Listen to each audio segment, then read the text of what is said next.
Hi, Mia.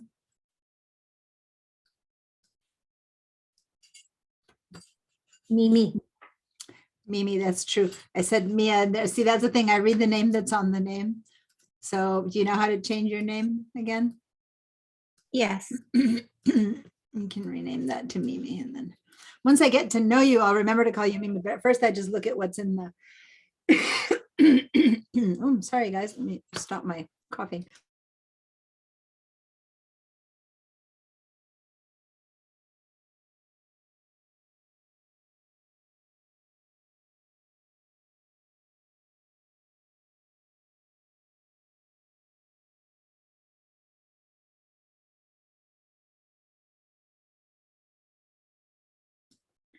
Sorry about that. I had a coughing fit. I had to mute myself to not blow all your ears away with my coughing. Hi. Hi, Tracy. Hi. Wow, Andrea, I haven't seen you in so long. Nice to see you. Hi. Well, okay, there, wait, it'll come on. All right. Hi, Betsy. Oh my goodness, I'm having, let me stop my sound again.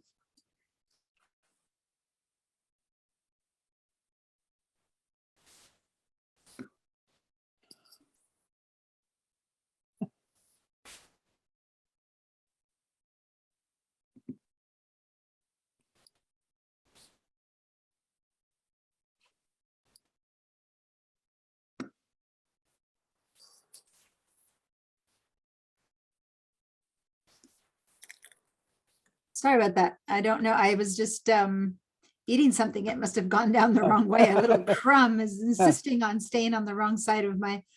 I'll be doing this for a little bit, but one of these moments it'll come out. So hi. Wow. Hi. Oh my goodness. Andrea, I haven't seen you in how long? It's been a while. Yeah. In fact, I don't think you've been in any Zoom class yet, right? No, I was. Maybe at the very beginning of the whole Yeah. But All right. I was just in your neck of the woods. I was down in South America with my mother. It was. You were. Yeah, it was fantastic. Nice. Did you? So Argentina? Well, no. So we were Peru, Ecuador. It's So beautiful. It is different from Argentina, but yeah, wonderful. yes. Oh, so beautiful. Yeah. My son wants to go there for his honeymoon. So it's like, so I'll have to get some details from you. Yeah, I'd love to. All right. So Tracy, I have seen you maybe sooner than Andrea, but still not lately. And Betsy as well. Hi, Betsy. Hi. Mimi, on the other hand, I just saw her this afternoon because she's in my Mac class. So, and Yolanda too. So Yolanda and Mimi, I just saw you guys. It was so nice to see the rest of you. More people will join us. The class is pretty full over time. But the main thing I want to do before we get going with, of course, with the photos and the Mac itself is just as a reminder for those of you, and I, oh, it's still, for those of you who have not taken a class on with Zoom with me for a while, is a couple of the tools that I'll be using. First of all, the chat. Oh, it looks like Mimi knows Andrea. So on the chat, you have to say hi or give a little hello, or say anything you want to say like Mimi did. So everyone, on the bottom of your toolbar, click on the chat and go ahead and give a little hello or something like that, because then it appears as who it's from, and then and that's helps me with attendance count later. Another thing would be to have your names on correctly. So I can change your names now, but ideally I'd like you to learn how to do it yourself to change your names. And most of you have your, like, I know you, Andrea, but in the roster, it doesn't have your last name. So for the roster, it would be really good if you could put your last name. Your first name can be whatever you want to be called, but like the last name should be there, because maybe there's other Betsy. Like in my other class, I have 3 Pauls, And later I would never know how to give attendance if they just say Paul, right? So I needed to have everyone's last name. So hover over your own faces that are appearing in the videos. And then on the right side, you'll see 3 little dots that appear, blue dots, but white dots in a little blue box. Click on that and then go to the rename and then go ahead and add your name. So perfect. So now we have everyone's last name. Now, Tracy already did that where she joined with 2 computers. For those of you who haven't taken a class lately, as a reminder that if you have another screen or device that you can use to watch the class from and then use your main device to work with, that's the best solution, because then you don't have to share half of your screen to see me do stuff and the other half to do stuff. So say if you have a second monitor, or you can just go buy one at a thrift store, which is what I've always done. And then you just kind of connect it with a cable and then that's your second monitor. You can connect that to a laptop or to a desktop. Or if you have an iPad, you would connect with both of your devices to the Zoom link. And in one, you just watch me. And in the other one, you have it connected in case it always happens that there's something you have to ask me. And I'll say, okay, share your screen. And then you share your screen. And then I see what your issue is and what your problem is, and I help you, and then we move on. So that's why you need to be Zoom connected on the one that you're doing your work as well. And that one can just remain. See how Tracy is here twice. One, she's watching, hi, and then the other she's doing the work. And you don't need to have the video on that one or anything. And it just sits there until I need you to share your screen.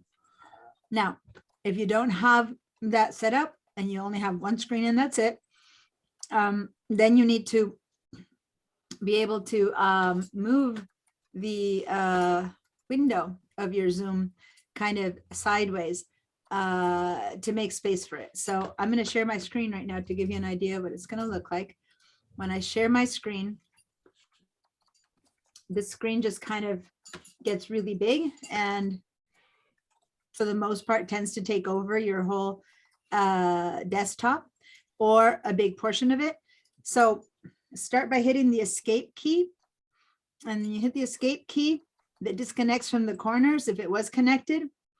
And then you can go ahead and grab the edges of the Zoom window and drag it so it occupies only half your screen.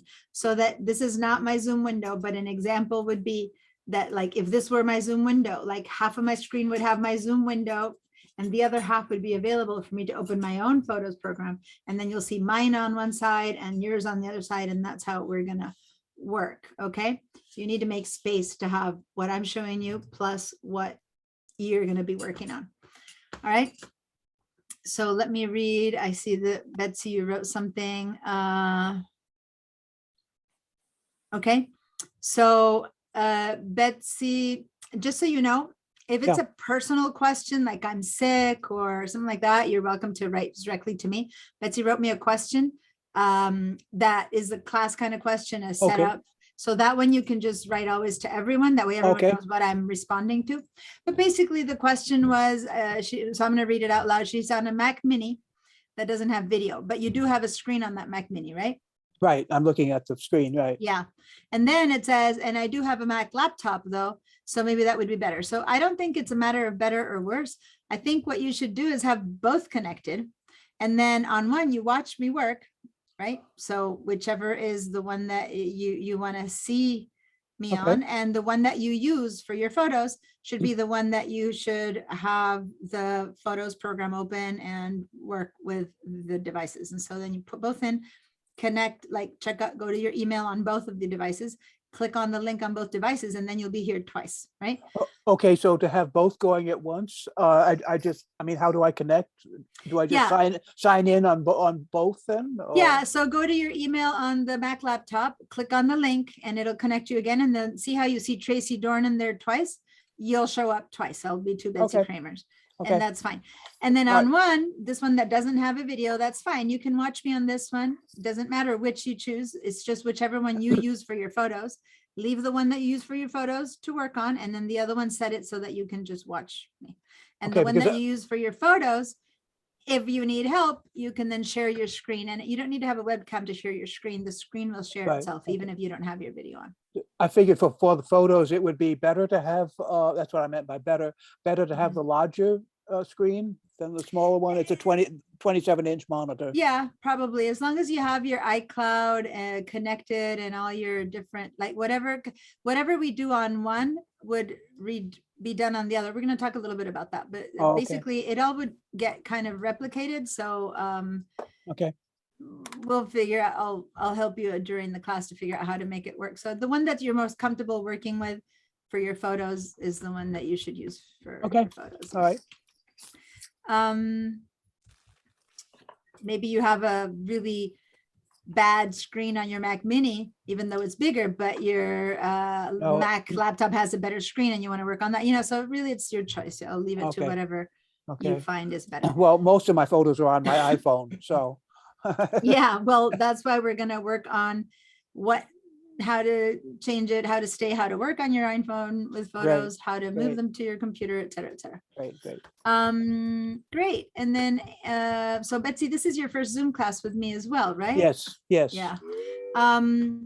So here's the thing. When other people show up, right, it'll end up being, a bunch of people here. And there's a time when I'm going to need your guys' feedback. So at that point, I want reactions, the button that has the emoji little smiley face, to be the thing that we use. So if I say, raise your hand, I don't want you to raise your hand, especially in your case that you don't have a video, because that wouldn't help. I would need your digital hand to be raised. So if you head down to where all the tools are on the far right, you should see the reactions icon. Mhm. And if you see it, then go ahead and click raise your hand. Everyone raise your hands for me right now. And I just made Mimi do it in the other class. So if you were comfy with it, you don't need to do it, but otherwise please do it. And if you don't see where to raise your hand, then don't do it. But if not, everyone, I want them to raise their hand. So Andrea, perfect. Tracy, great. Betsy, are you finding the little reactions button? Yeah, I've got the reaction button, but there's no hand. There's a thumbs up. There's a heart. There's Okay, some so emojis. it depends on the version of a computer that Zoom that you have. But if do you see at the top the little clap and thumbs up, right underneath that, do you see a green check mark and a red Yes. note? Yes. And right under that is the long button that says raise hand. Okay, there it is. Oh, it's not so obvious, right? It's the biggest button, but it's the least obvious one. I Right. know, it's bizarre. Yeah, Everyone goes okay. to the little Yeah, ones and not to okay. that big one. That's silly. Cool. Yeah. I don't know why it's that way, but it is. All right. And someone else who is new to me, I believe, is connecting now. So give me a second because I'll catch them up on the same stuff and then I'll continue. Now, connecting and hi. I didn't recognize the name Molika, but I do know you, Molly. Hi, nice to see you. What's that? I can't hear you. Your sound is off. You need to unmute yourself. There we go. To my name. Yeah. All right. Nice to see you. Oh, hi, Ed. Nice to see you too. Hi, Diana. All right. So everyone, the next thing you need to do is remember to go to the chat and give a little hi. And then Molly, we were going to change your name. I was just saying that we need names to be your names that are on your roster, at least your last name, right? So what you need to do is change your name. So right where you see yourself, there's a hover over your own image. There's 3 little dots, white dots on a little blue button. Click on that and then head to rename. And then rename yourself to your first and last name that you want to be called, your first name, and the one that's in the roster, your last name, because that's how later I can do attendance by connecting to your correct names. All right, and there you come in, Betsy, with your second computer. Cool. So Molly, have you taken a Zoom class with me yet? No. It's been a while. Okay, wait. Hold on, I'm talking to you, Betsy. Right Yeah. now you have the sound on both of your computers, and that's why that reverb. So what you need to do on one of them, it doesn't matter which, Yeah. on one of them, you need to turn off the sound. Let I me show just you did. how. No, it's not about muting yourself. I- It's about actually not connecting. Well, actually, go ahead and talk. Yeah, hi. Yeah, Oh, it's working then. Okay, yeah, good. I turned down the volume of it. It was up way Sometimes high. it's the volume, sometimes you need to disconnect the sound, but if what you did works, then Okay, all that's right. good enough. Okay. Cool. Hmm. Hi, Leon. Nice to see you. All right. So people are slowly popping in. I'm going to keep going through the little things that I need you to get practiced in, which is, first of all, the reactions. So now when you're done talking, so the hand work, sometimes I just want you all to tell me, raise your hand if this, say yes if this, say no if that. But sometimes you have a question in the middle of me talking. And when you have that question, you raise your hand and then you just kind of pop up to the top of my screen on the top left. So if 2 or 3 of you raise your hands at a time, then I'll start by the first one who raised their hand, and then I'll go to the next one, I go to the next one to answer questions. Once your question has been answered, say that I just answered Andrea. I can lower her hand as I just did, or you guys can lower it after I've been answered. If maybe I already answered it by talking to someone else, you go back to the reactions and just click on, when you try to click on your raise hand, notice that it's out, it says lower hand, right? So now you get to lower your hand. So Molly and Leon and Ed, Mhm. just to make sure you all remember how to do this, I got head it. down to the reactions and click on raise hand, and then go ahead and lower your hand again, just so that I see it happening. So Molly, do you see the reactions button? Oh, yeah. Let's see reaction. Okay, Oh, yeah. on the yeah. bottom right, and There Leon, it you is. too? Do you see the Okay. reactions button? On the bottom, do you see the reactions button? Yes, Ed, good. I saw you turn it on and on. So Molly, there you go. You just give me a little thumbs up, which is really cool, but it disappears in 3 seconds. So a Okay. thumbs up is not the same as raise your hand. So go to the same reactions and Raise you'll your see hand. that underneath the check mark and the no, there's another thing. There you go, raise hand. Yeah. And then now it says lower hand. So click on it again and lower your hands. Leon, I haven't seen you raise and lower your hand yet. Can you do that? I just Oh, came out of surgery oh my one goodness. 1 hour ago. Oh my Lord. I'm having breakfast with I'm mousing with my left hand. Oh my goodness. I'll allow you not to click on the raise and lower your hand. I I'm gonna don't say even, I can't even see them. Where are they? I see invite or mute me at the bottom. yeah, so I'm going to tell everyone, raise your hands, or Leon, raise your cast. All right. So Meditation. and the bottom where you see mute and stuff like that, if you keep moving to the right, that's where you see chat and share screen, and you keep going to the right, and at the far right, you should see the word reactions. Oh, okay. Okay. Yeah. So that's the one, reactions. Click on reactions, and there you go. You gave me a thumbs up. Now I go further down and see where the button nearest the bottom is the raise your hand. That's the one I need. There you go. Raise your hand, and now you can lower your hand by clicking on the same button.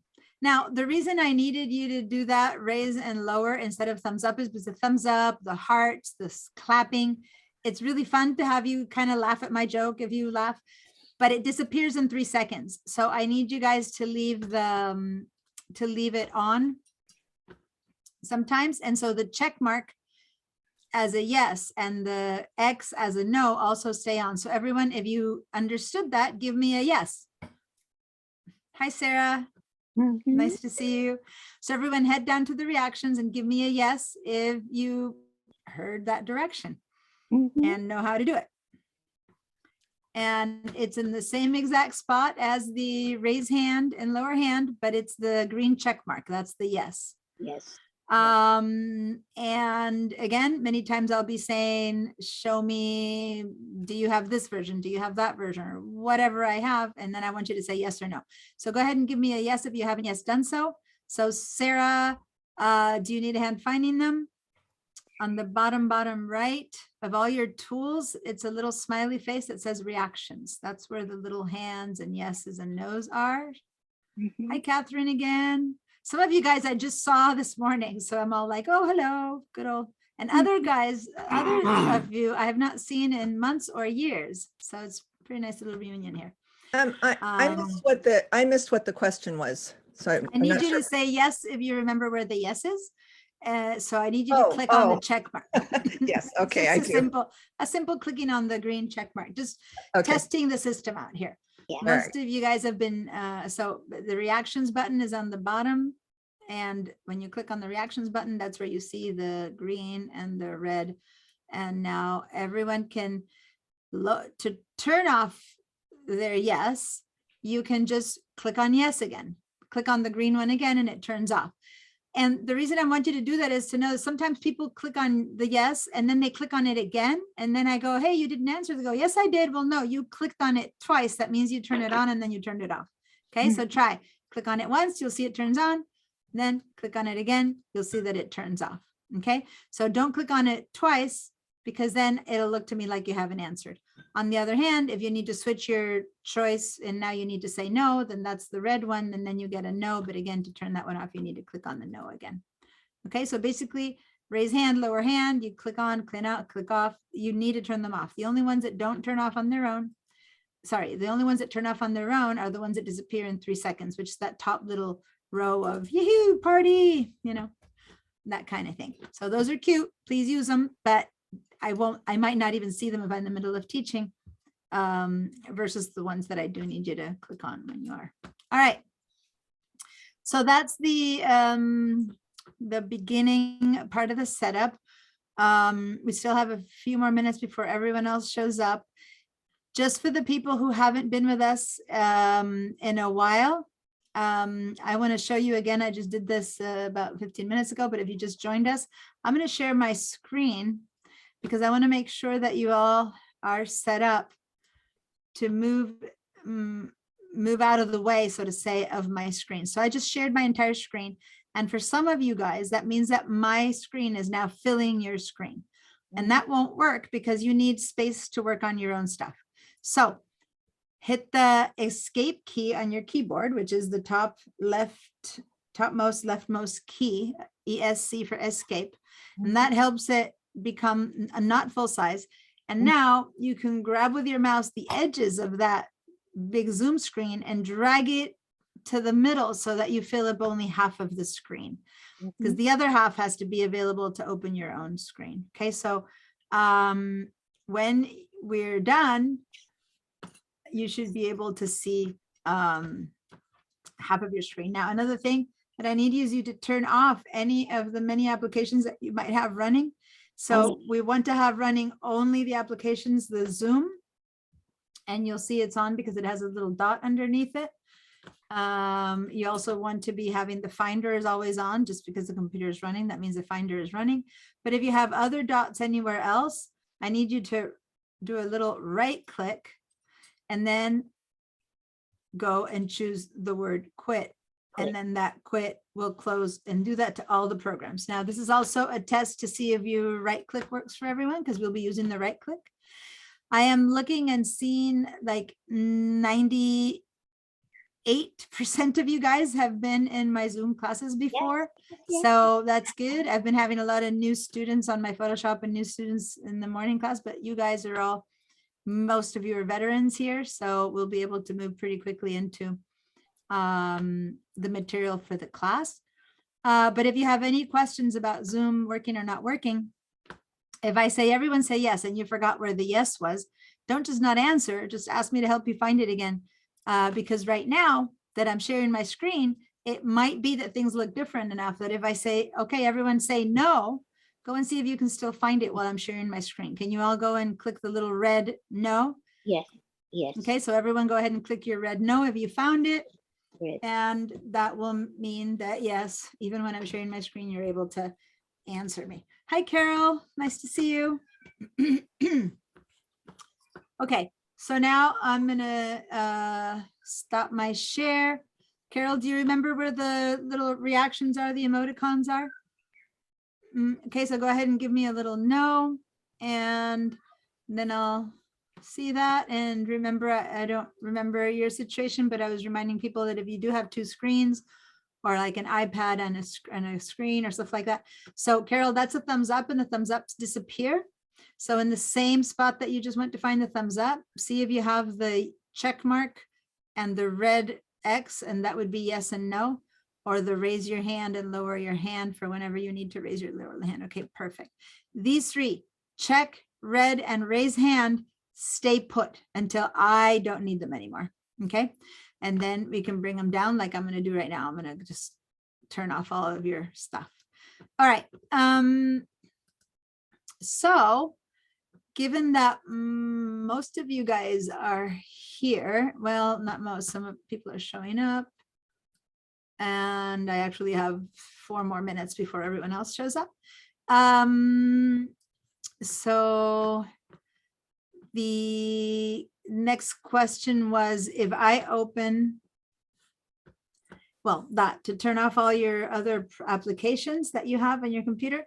And then the next thing I need is everyone to run around your house if you haven't yet. And if you have a phone or an iPad, bring them along and connect them, or, you know, have them powered up next to your computer. Because in this class, we're going to be using all of the different devices. And you might have already read that and already done that, but in case you forgot, go and grab them and bring them over. So, hi, Suzanne. Let me see. There you go. Nice to see you. Okay. So I said run off and get him, and I see quite a few empty chairs. So good. We're going to wait for everyone to get back.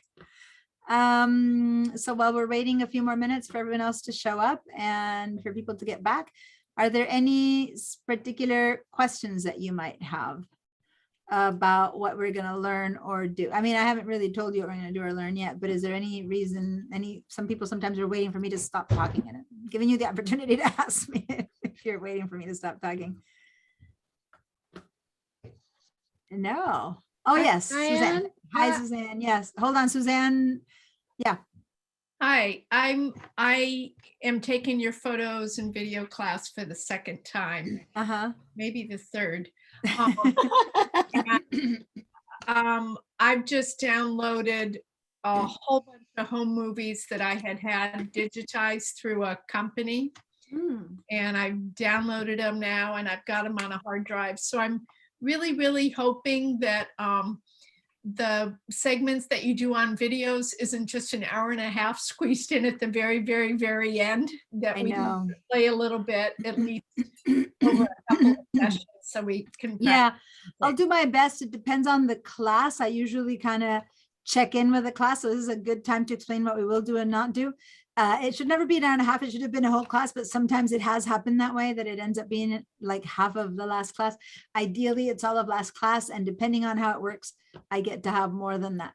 So actually, let me start by saying that today's class,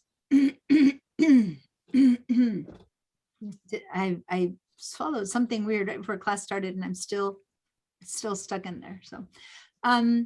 So today we're going to be working with supposedly the Photos app of your computer. And when I say supposedly, it's because that's how the class is set up, to work with the Photos app of your computer and the iMovie app of your computer. The thing is, this class was set up eons ago when Photos was pretty simple, iMovie was pretty simple. The description even talks about iDVD and iWeb, which have, like, those programs died like 10 years ago. So with the time that's available, now we have to delve into a Photos program that is very sophisticated and has a ton of stuff you can do. And a video iMovie editor that also has a lot that you can do with it. So on top of that, now we have things like phones and iPads where people are taking photos and videos and are also able to edit their photos and their videos. So at the same time, in the same time frame, I need to explain people how to do this and all these different devices and all these different ways and where to store all this material. So yeah, sometimes I end up having to figure out what the class is most interested in doing. And many times video is what ends up kind of not having too much time for. Now, it is really cool to know how to work with video, and with iMovie, you can do that pretty powerfully. So with this little description on the chat that everyone had to say hi to already, and if you haven't yet written anything, then give me a percentage and say, for example, I'm interested in 100% photos or 80% photos, 20% videos, or 80% videos, 20% photos. Like, give me, just write what your interest is in there. And I didn't create a poll for that, and I should have. Maybe while you guys are writing that, I can do that, but I don't know if it can, you know, if it's really gonna. I'll have to create that. I should create a little poll for that. But it's too late to do it right now. I think it won't sit. Maybe.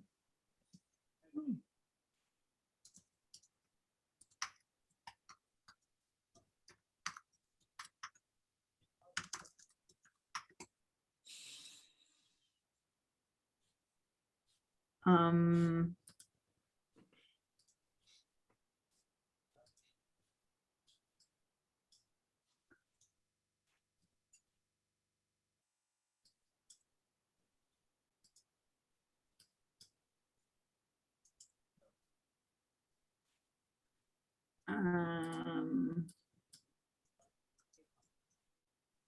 something like that. I'm trying to see if I can create.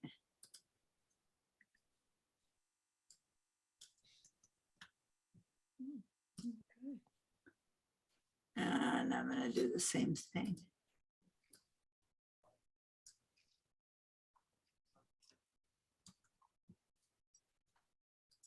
I don't know if this is going to work, but anyway, I'll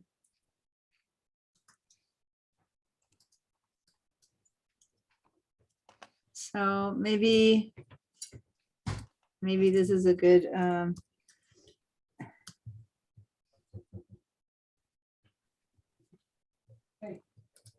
okay, so let me see if this is going to work.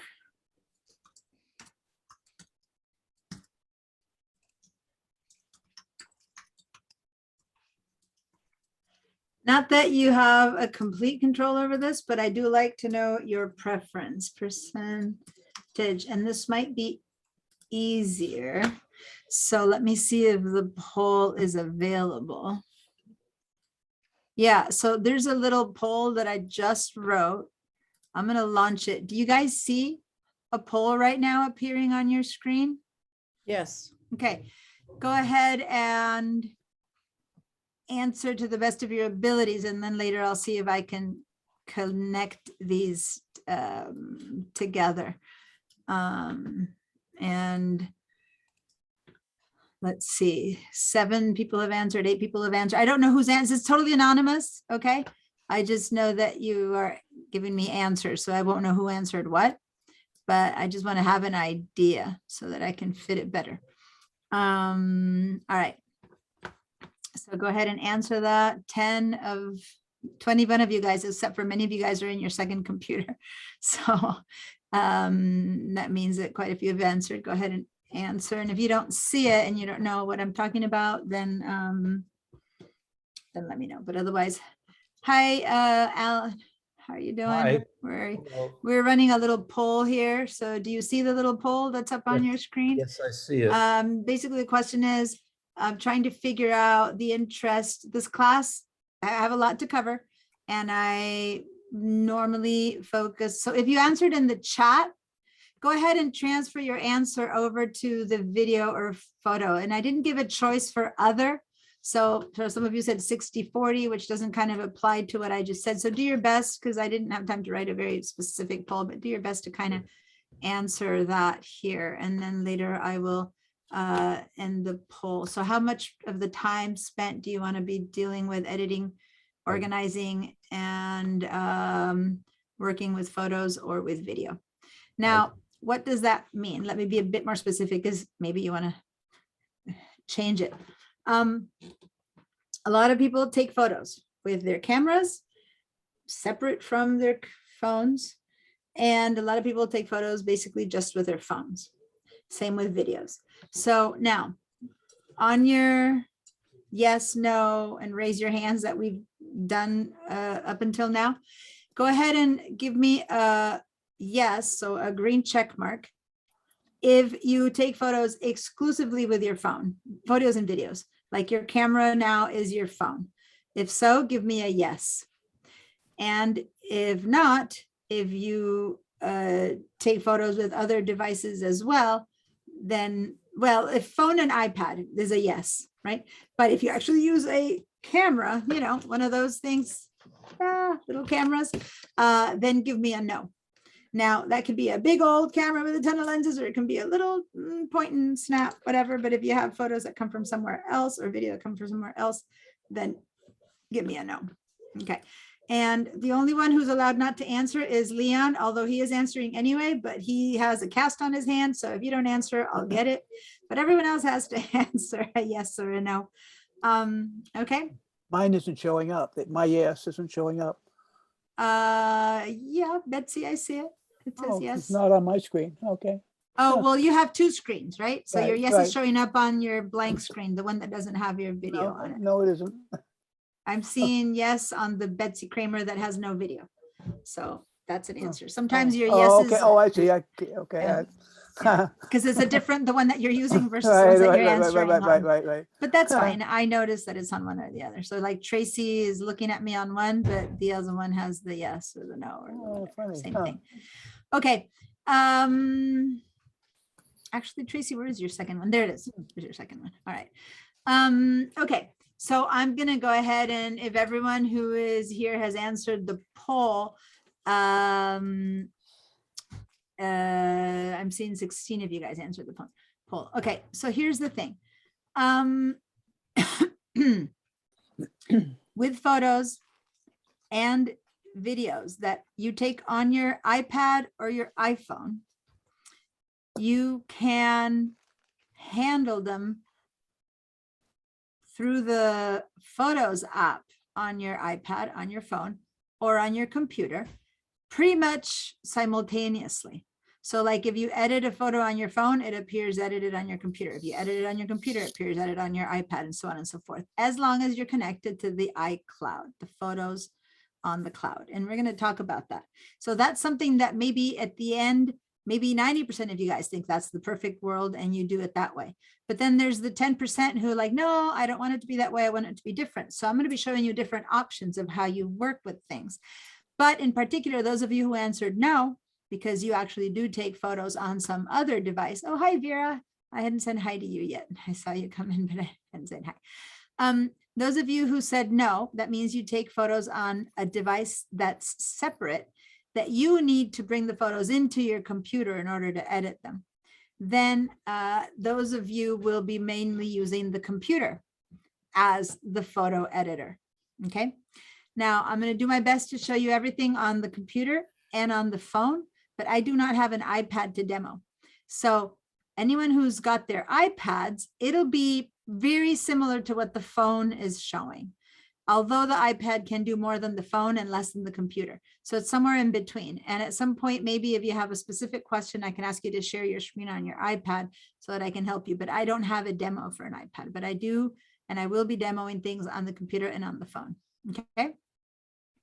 So if you take your photos and or videos on any of these Apple devices, then you can edit them on any of those three devices for the photos, and the videos can be edited inside of the Photos app individually. Like one video can be made better. But say that you want to put 3 videos together or 8 videos together to make one long story, then you need to move on to a different app, to the iMovie app. That's the one where we connect videos and add music and make a little movie out of it. Okay. So that's a different app. And that's the app that I'm asking about, whether you want to spend some time dealing with videos on this other app. So it's not about making one video look better. That we can do in the Photos app. Rather, it's if you want to connect different videos to make a new movie out of it, so to say. Maybe something you want to share at a wedding or at a family reunion or put on YouTube or something. Okay. So that's the video portion of it. Each one of those could on its own take 10 weeks to teach, especially the video editing app. You can imagine everything you could do on a video editing app, but usually we leave less of that available. Most people just want to work on a video that they want to make better, that they took on their camera, that we can clip and stuff like that. But rarely do we have time to spend too much time creating a full-on story. So if you're interested in more of that, you can still go and change your choice in your poll and then spend more time on video than on photos. If what you want to spend is most of your time on photos, and then everything we apply to the photos, you can apply to videos. Like if I change the colors of a photo, the same exact way you can change the color of a video. So everything you learn about photos will apply to videos on a single clip level, like one 30-second clip of someone rowing on a lake. You can change the color, you can turn in black and white, you can crop it. Everything that we do to a photo, you can do to that little video. It's when we want to clip that video of rowing on a lake together with the one of you climbing the mountain, and then the one of you sleeping in the tent that you put together into my vacation story, that we need a different app for. Okay. All right. So on the photo side of it, and on the video side of it, the other and the most important to a lot of people too is how to handle these photos. We're not even talking about editing, like making them better, which is a lot of you guys can make photos better.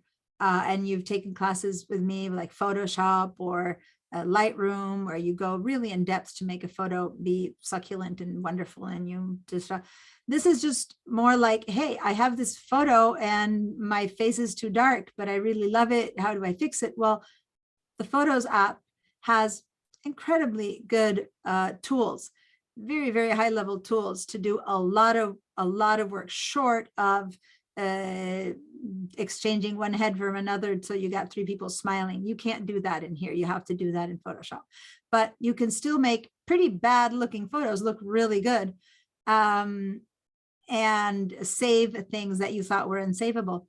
And you can even work with raw photos inside of the Photos app. So there's a lot that the Photos app that comes with a Mac can do at this point. And if you can do it on your computer, you can maybe do it on your iPad, and you can probably do it on your iPad, and you can maybe do it on your phone. Like in functionality, the iPad has a bit less functionality than the computer, and the phone has a little bit less functionality than the iPad. But for the most part, 90% of what you want to do to a photo, I'd say 95% of what you would want to do to a photo is doable on all three of these devices.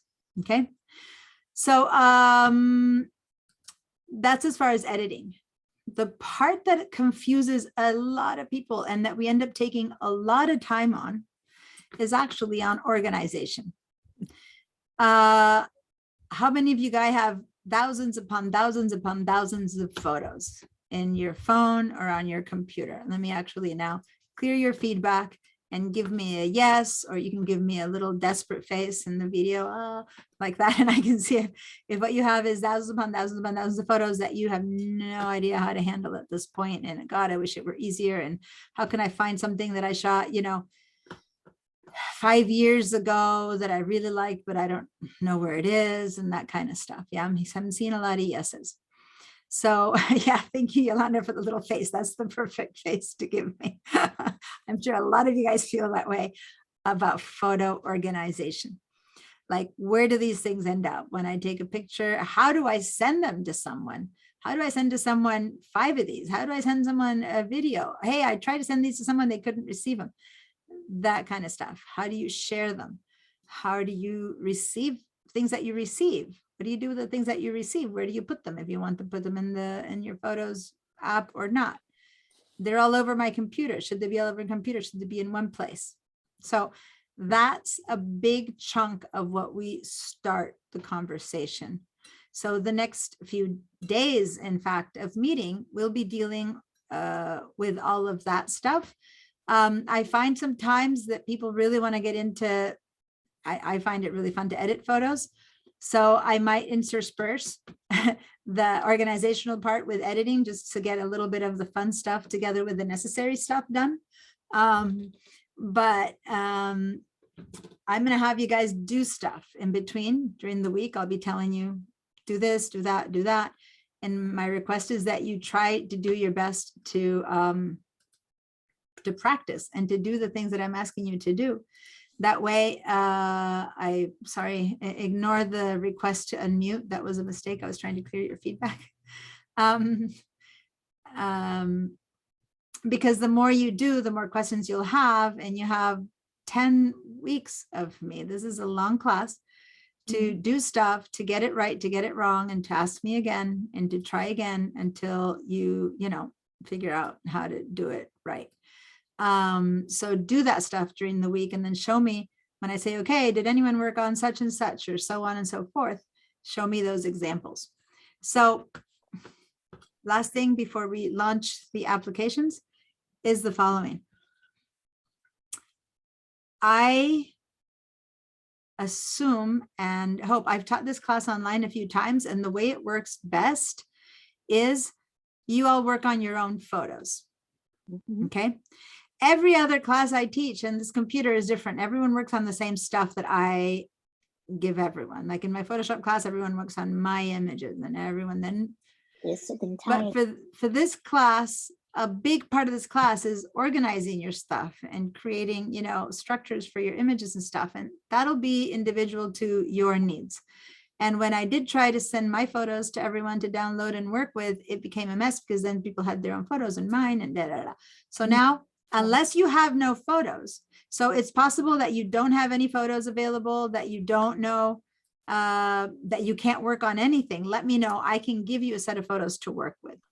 So if that's your case, please tell me, and you can download a set of photos to work this class with. But if not, if you have only a few photos, then I invite you to spend the next week with your phone, just walking around, and it's so easy. You have no idea how quickly you can take 100 photos. Take a walk down State Street and photograph a few trees, a few people, a few dogs, a few bikes, the beach, the oceans, and the hills, and there you go. That'll be enough photos to take the class. You know what I mean? Better than working with photos that you don't recognize. Now, so once again, if there's photos that you want to work on because you have photos of someone's wedding or the vacation photos that turn out bad, I'm going to be teaching how to make albums now. And the first album I'm going to teach you how to make is one called To Edit, right? To be edited. And I'm going to teach you to put photos in there that you want to edit, so that whenever I say, go and look for a photo that's too dark, then you'll go in there and you'll already have put some photos that are too dark, so we can work on lightening them. Or go look for a photo that's all crooked and needs to be straightened. And then hopefully you'll find a photo where you shot crooked and you'll feel straightened. So I'm going to give you a list of the kind of photos I want you to look for. First, I'll teach you how to do this, how to find these albums, how to put them in albums. But then I want you to spend a week scouring your photos and looking for photos that are wrong, that need to be fixed, so that later, whenever I say, do this, do that. And then there's also the photos that are right, but you wish you could make them have a little bit more oomph. You like them, but can something be done about it to make it better? So you're going to spend some time scouring your stuff the next couple of weeks, so that by the time we start editing photos, you have a nice little collection of stuff that you want to fix, okay, of your own photos. And then we'll do our best to get to fix all of them. All right. Now that I have told you what I am planning on doing, is there something that, as much as Suzanne asked about video and stuff like that, is there something else that people would hope to learn that you want to ask me? Are you going to cover this? Are you going to cover that?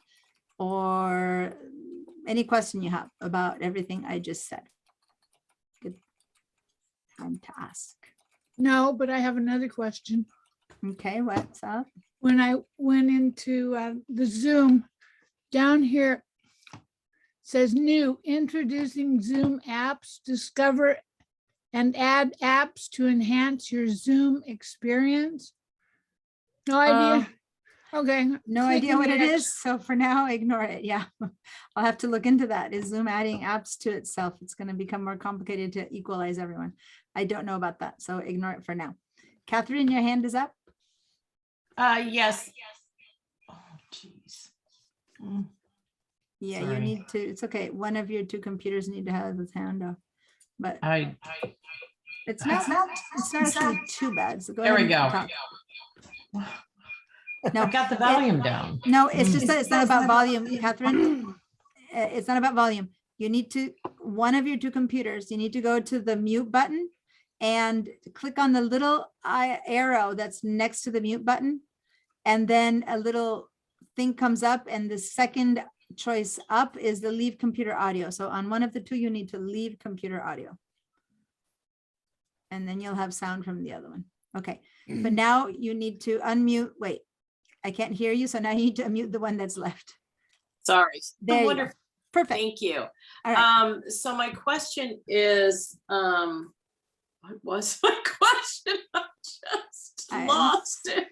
Oh my gosh. Why don't you hold on to that thought? Don't lower Yeah. your hand. I'll let Thank you. Sarah ask me her question, and then you'll come around.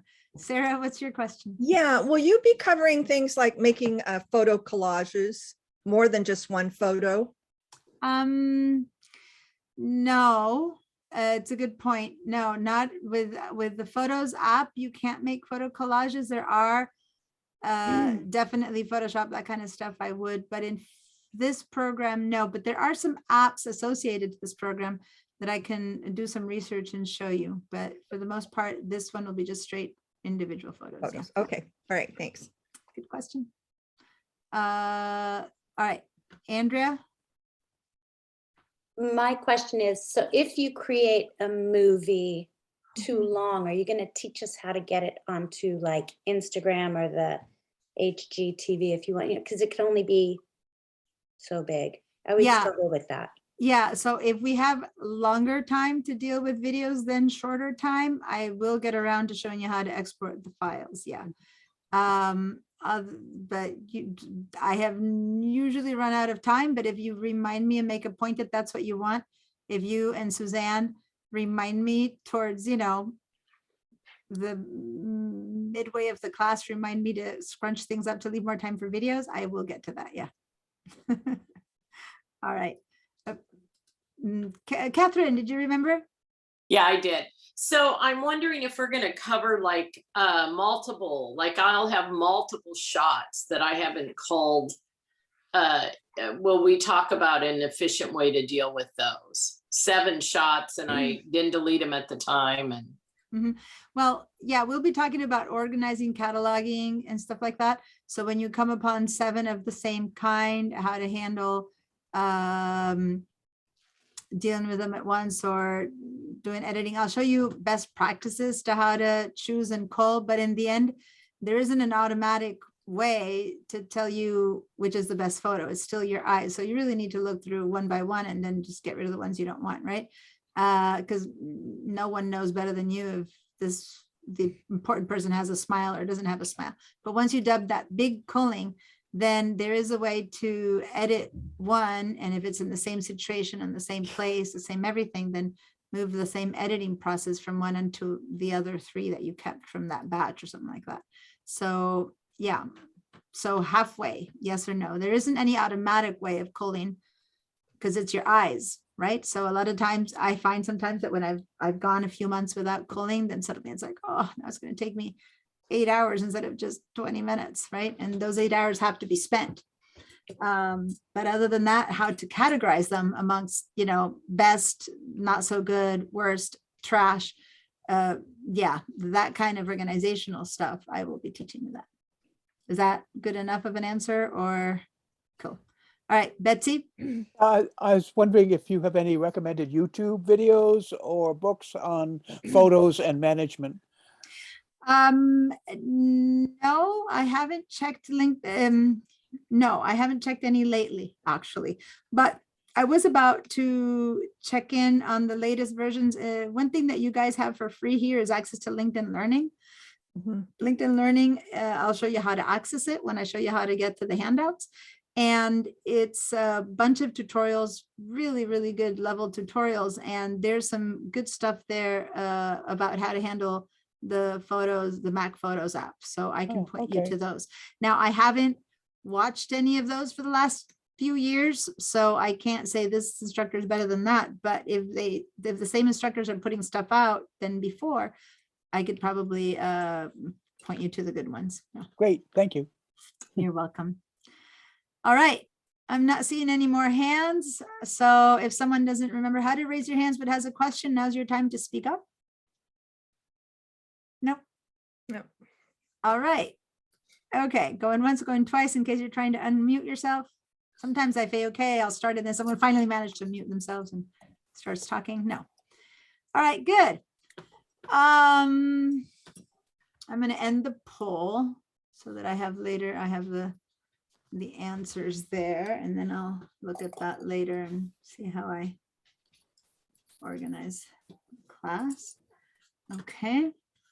Oh, I'm gonna stop that sharing for now. We'll deal with that later. Okay. All right. So the biggest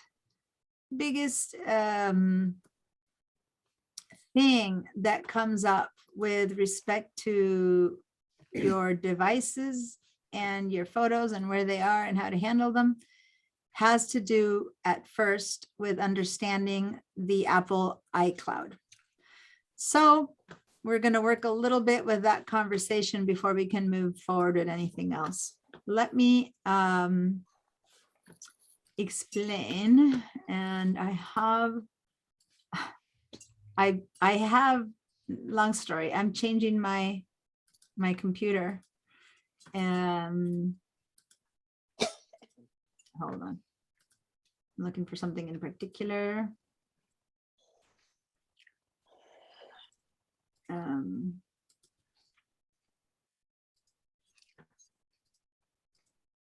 I have some screenshots here that I'm cycling through, and I'm looking for the right one.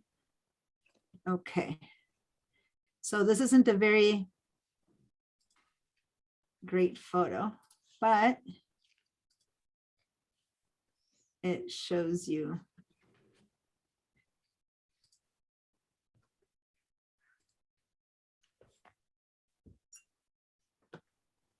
Okay, so I'm going to share a screen. This is a photo that I did. This is the drawing I did one of these classes with my mouse, which was terribly bad. So I apologize for the quality of it. But at this point, it's going to have to do because I had left on my other account, the one I don't use for teaching, the one that I had cleaned up. And if I try to switch to it, I'm going to disconnect from the class, so I can't switch right now. Let's talk a little bit about computers and devices and iCloud and so forth. So first of all, how many of you own, I'm assuming that you're in this class because you own a Mac computer, but it's possible sometimes I have people who have a PC, but they happen to have an iPad, and so they're here anyway. So as far as their computer or laptop, if you have a Mac, don't do anything. If you have a PC or Windows computer, raise your hand. Not your cast, Leon. Okay, so everyone here is Mac. I just think I need to ask that at the beginning. Oh, yes, Molly, so you have a Windows? No, you have a Mac. Yeah, you have a Mac. So Yeah, that's I fine. want to get that off. I want to get it off. Okay, so now I do want a yes if you have an iPhone, and a no if instead of an iPhone you have a, say, Samsung, Android, anything other than. So give me a yes for iPhones and no's for if you own a different brand. So Okay. everyone has to answer either yes or no. Wait, So yes for iPhones, no iPhone. matter the size, the shape, or the kind. Yes. And no if what you have is Android, Google, any other brand is a no. And if you haven't answered, then you're not participating in the class. So Carol, Barbara, people who haven't answered yet, please give me an answer. And I know it gets a little bit confusing because there's two videos. Yeah, some of you guys have two things, but like Suzanne, yes if it's an iPhone and no if it's not. So everyone has to say yes or no. This yes or no. Mimi, if you're trying to show me a phone, I can't tell from here if it's a phone or not. If it's an iPhone or a different brand, that doesn't do the job. So just say yes if it's an iPhone, or say no if it's not an iPhone. And perfect. Okay. Good. So no one who's not an iPhone in this class. All right. I always have one or two who I have are, a phone. what's that? Oh, I have an iPhone. Yeah, an iPhone. Yeah, I always have one or two people who are Google based or Android or some, not in this class. Okay, good. Well, that makes things actually much easier. All right, so I'm clearing your feedback. Now, how many of you have iPads? Say yes if you have an iPad. Okay, so a smattering, well, not a smattering, really, almost half of you guys have iPads. All right, so that's it. And if you have a tablet of a different kind, that won't come into this equation. Okay, so right now, for this equation, this conversation, we're just going to deal with the Apple material. Okay, Apple devices. All right, so here we go. If you own, which now we've established about all of you have a phone, an iPhone, and half of you have an iPad. Let's say that this here is your iPhones and this little sideways thing is your iPad. They share the same operating system, which is an iOS. They use an operating system that is equivalent on both, which is why when I demo things on the phone, it'll be all the settings, all the stuff that you need to do to make it run well on one will be pretty much identical as to how it would run on the other. So whenever I show you the settings for the iCloud, for the photos, for all of that stuff, anything I demo on the phone, you have to do both on your phones and on your iPads, those of you who have iPads, okay? Because you'll put them next to each other and what you do on one, you'll do on the other to get the settings to be the same.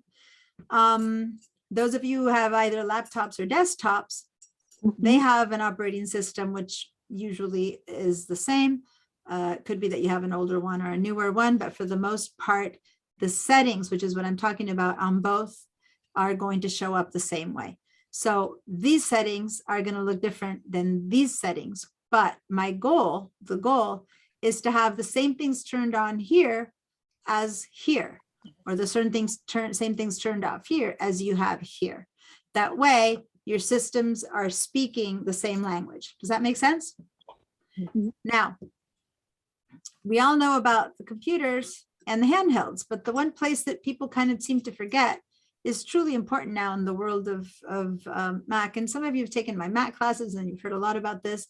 Some of you have heard a lot in other photo classes, but this changes all the time. The iCloud and the relationship between the devices and the iCloud is something that keeps growing. And the iCloud is that connection, that place, and up in the internet that the Apple company, so to say, uses. And that's why the name iCloud, not cloud, but iCloud, is the Apple company's little bit of the cloud that it uses to transfer your information from one of your devices to the other. Okay, so it's kind of like a transfer center, if you want. Information doesn't run from your phone to your computer and your computer to your phone. It goes through the cloud from your computer to your phone and from your phone to your computer. So basically, the main thing here that has all the information always ends up being the cloud, right? So the cloud is pretty crucial. If you disconnect the cloud from your devices, then these don't speak to each other. It's as if they belong to different people. Your computer has some stuff and your phone has a different set of things. But if you connect them through the cloud, then anything your computer has also is on your phone or on your iPad. Anything else on your iPad and your phone is in your computer. Does that make sense? Yeah. It's like a closed circuit. Now, you can, let me see. The cloud in itself is able to have, hold on. I need to open another little drawing, just as bad as this first one, but still, I'm going to shift to a different one. Here we go. The cloud in itself is every single bit of space up in the ether, if you want. It's not really the ether. These are real computers that have stuff, but it's bazillions of computers are all connected. And I'm not going to get into the details of how those connections happen or where that connection is. Just what matters is that it's not a physical place that's located in one place that you can actually say, oh, this one computer has my photos if it's on the cloud. Rather, your stuff is spread amongst bazillions of different servers and stuff like that. But that the internet is humongous and each company owns a little piece of it, so to say, that you can only access if you have. It's like a closed membership club. You know, you can't walk into any club. You have to have a membership, pay a fee to walk into a certain club, a certain tennis club, a certain swim club, a certain golf club. Same with the internet. You need to own an account to Microsoft and have a password, and then you can access your stuff from the Microsoft, from the OneDrive, and I don't have that one written here, or from Google Drive or from Adobe Cloud. And here we're talking about the Apple Cloud, and each one has its name. So here we're missing is the OneDrive. That's the name of the Microsoft cloud. The iCloud is the Apple cloud. The Google Drive is the Google Cloud. The Adobe Cloud is the Adobe Cloud. So everyone has their own name. iCloud is a brand name. Okay, it's a brand name for the Apple little bit of the cloud. And your access to that little bit of the cloud is your Apple ID and your password. Okay, so Apple ID. your Apple ID. Now your Apple ID is kind of like your PIN, your access that others can know. It doesn't matter. You need to know it, whatever. But the only one who needs to know is the password is yourself. So you access the cloud using your Apple ID. I think Now- that's my regular email is. Good point. my For a Apple- lot of people, the Apple ID is their email. For a lot of people, but not because it's their email, but it's just because when you went to buy your first computer, the people at the store said, okay, I'll set up your computer for you. So they're setting it up. And when the computer tech is having to set up the cloud, they ask you, what's your email? And you tell them your email. So they type it in as your Apple ID, because in the past, you had to invent a name, and a lot of people were forgetting their invented names, but no one forgets their email, right? So basically they started putting people's emails as people's Apple ID. What happens is, what if you had a Earthlink account and that you didn't use anymore? Well, that's still your Apple ID, even if you haven't used your Earthlink account 10 years ago. It's still your Apple ID because it's not really an email. It's just a word that happens to have been the same as your email that they're using as your Apple ID. So like, for a lot of the times, my Apple ID is a Yahoo account that I don't use anymore, but it still serves as my Apple ID. So it could be that you don't even have that email anymore, but it's still your Apple ID. Or it could be that it's the email that you use now, and it's still your Apple ID. And your Apple and your iCloud account are two different accounts, right? Nope, it's exactly the same.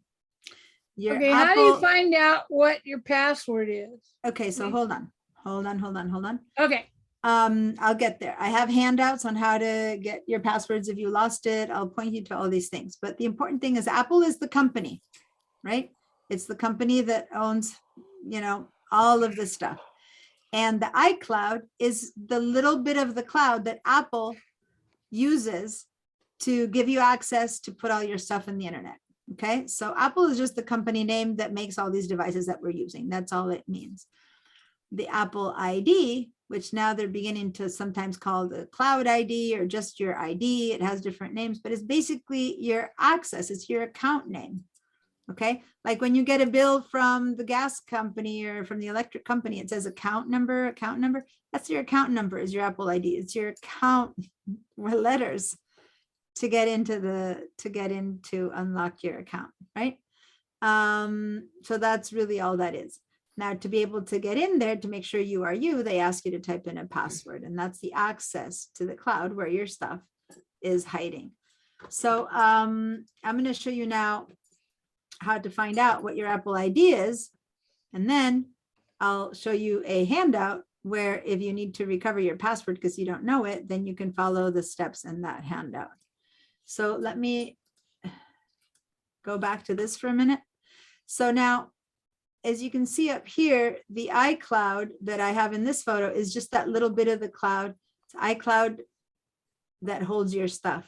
And that whole iCloud holds everyone's stuff, but one little bit of it is only holding your stuff. And the only way to get into that is by having your ID and your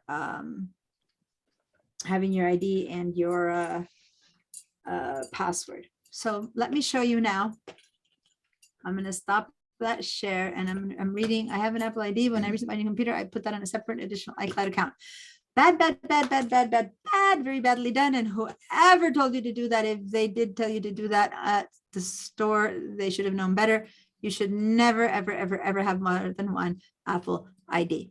Why is that? The computers now think you are two people. So you will never be able to connect the stuff that's on one to the other. Basically, you can never merge two Apple ID accounts ever. So if your phone has one Apple ID and your computer has another Apple ID, you will never be able to transfer your photos to your computer and your computer to your photos. Your devices have to be all set up with the same Apple ID for this system to work.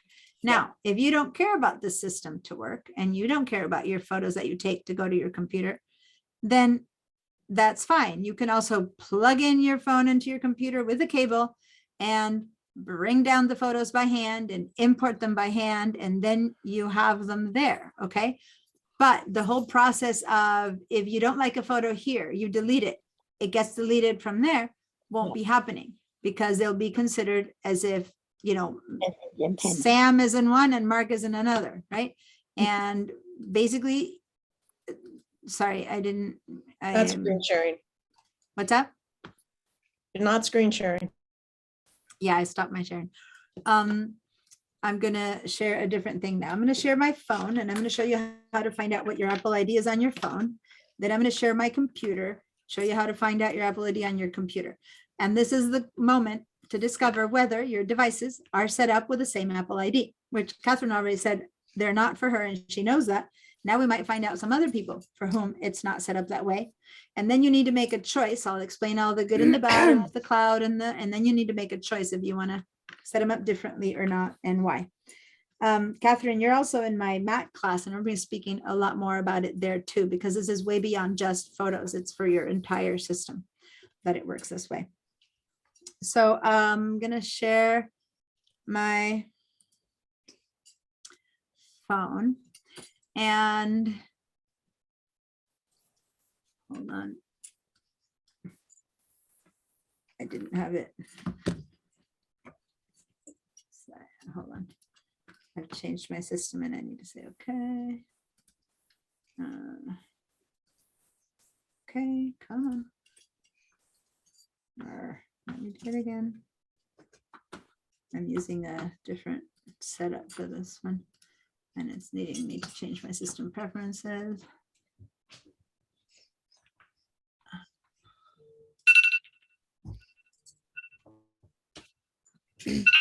Second, find the locations. Why is it not letting me?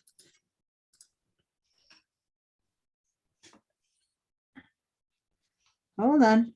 I have not attempted to set this up this 1 minute. Is it connected? Yeah. My cable getting disconnected. Allow, yeah, find our locations to sync your devices. Okay.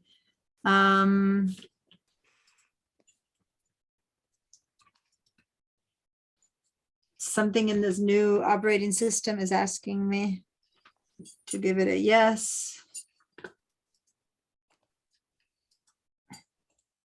Give me a second, because sharing screen is, there we go. All right, I just had to give it some permissions. All right, so here we go. Here's my phone, okay? And what I need you guys to do is to open your phones and to find the settings app. Now, when I say the settings app on your phones, on your iPads, what I mean is this little icon that has this little gears kind of thing. And if you have no idea how to find it, because no matter what you do, you don't see it anywhere, then put your finger in the middle of your phone and just pull down a little bit, and then a search will come up, and you can just write settings in there, and then the icon will come up for you to click on settings. And this is the same for the iPad or for the iPhone. So bring your iPads and your phones next to you and do this on both of them. Okay. All right. So when you have found it, stay there and wait. If you have not found it and you don't know how to do this, please give me a no or raise your hand or ask a question. Everyone has to do this, every single one of you guys, because if not, what's going to happen is you're going to ask me in 10 minutes or in 20 or tomorrow, next time we meet. So please do this on your phones / iPad. So first do it on one, then move to the next one. And when you get here, you'll see that when you open settings at the very top, it'll have your name, or it should have your name. And it'll say Apple ID, cloud, media, and purchases, right? On your phone. So I just clicked on it. Okay, so you click on that. And right underneath your name, you'll see something. That thing you see there, that's your Apple ID. Okay, this that you see under your name, that is your Apple ID. At least that is the Apple ID that you have signed in to this device. Then go do it to your iPad, and hopefully you have the exact same Apple ID on it too. If you don't change it right now, because basically at some point you'll have to make the choice where either you change it or not, and I'll help you with that. But the longer you go with two devices having different Apple IDs, the more stuff that's getting accumulated in them, and it'll be harder because one of them is going to have to lose all that stuff. Okay. So if you put contact and address numbers in one with one Apple ID, and you contacts and addresses number in another with another Apple ID, you won't be able to merge them. You'll have to decide that these I'm going to leave. Same with photos. Okay. So sooner rather than later, you want to listen to this whole conversation. We're going to have the same conversation in the Mac class. And at some point you have to figure out how to bring down that information so they can yet absorb it, but automatically you can't join them. Yes, Mimi, I'm sorry. Let me change your name so that I stop saying Mia. I'm going to add Mimi in there. Okay. Yes, Mimi. I'm in the system preferences of the Mac. I'm not there yet. I didn't take you to the Mac yet. I'm taking people to the iPhone and iPads because it's different in the Mac. So hold on. Right now, I'm just showing iPad and iMac. Sorry, iPad and iPhone.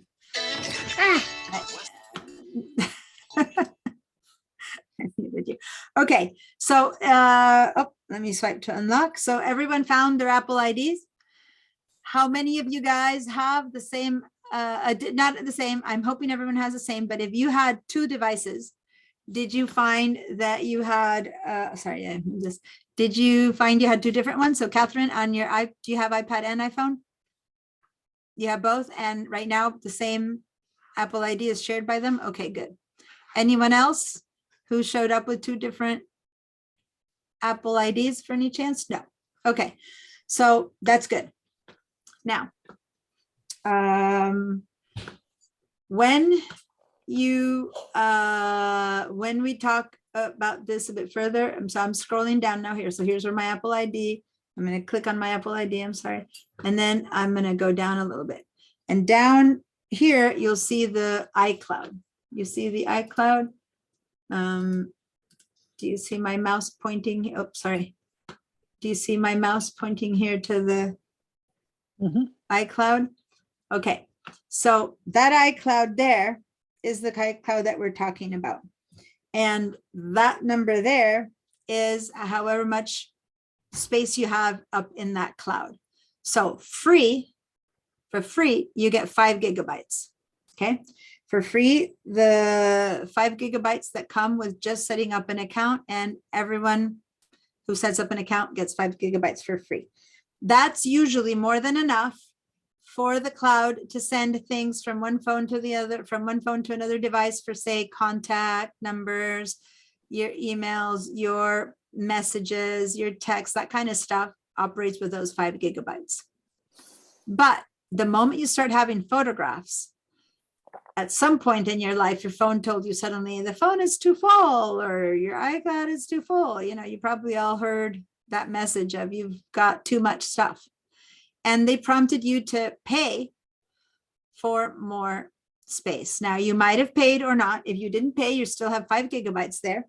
If you did pay, you might have 50 gigabytes if you're paying 99 cents a month. Or you might have 200 gigabytes if you're paying, sorry, 199 or 99 cents or 299 cents. So if you're paying 99 cents a month or $12 a year, you have 50 gigabytes. If you're paying $299 a month, you have 200 gigabytes in here. If you are paying $9.99 a month, then you have, I believe, 2 terabytes in here. Okay, so those are the 3 options of what you can pay. Nothing, 4 options. Nothing, $1.99, $2.99, or $9.99. And that gives you space. Now, my 200 gigabytes I share with my whole family. So it kind of comes out, there's 4 of us in the family. It comes out cheaper to pay for this, for all of us to share, than to pay individually $1.99, because that's equivalent to 3. Anyway, whatever. So this is how many gigabytes I'm paying for. Now, click on the iCloud. Go ahead and click on that iCloud right there. Right there. And this will tell you a lot of stuff. 99% of the stuff I'm going to go cover in my math class. So if you need to understand much more of this, you need to take my math classes. But in this class, we're just going to deal with this top choice, the one that says photos. Okay. So the photos here could be on or not. If it's on or not, it'll make a difference to what happens. So in this case, mine says on. I will be sharing. I'm going over here.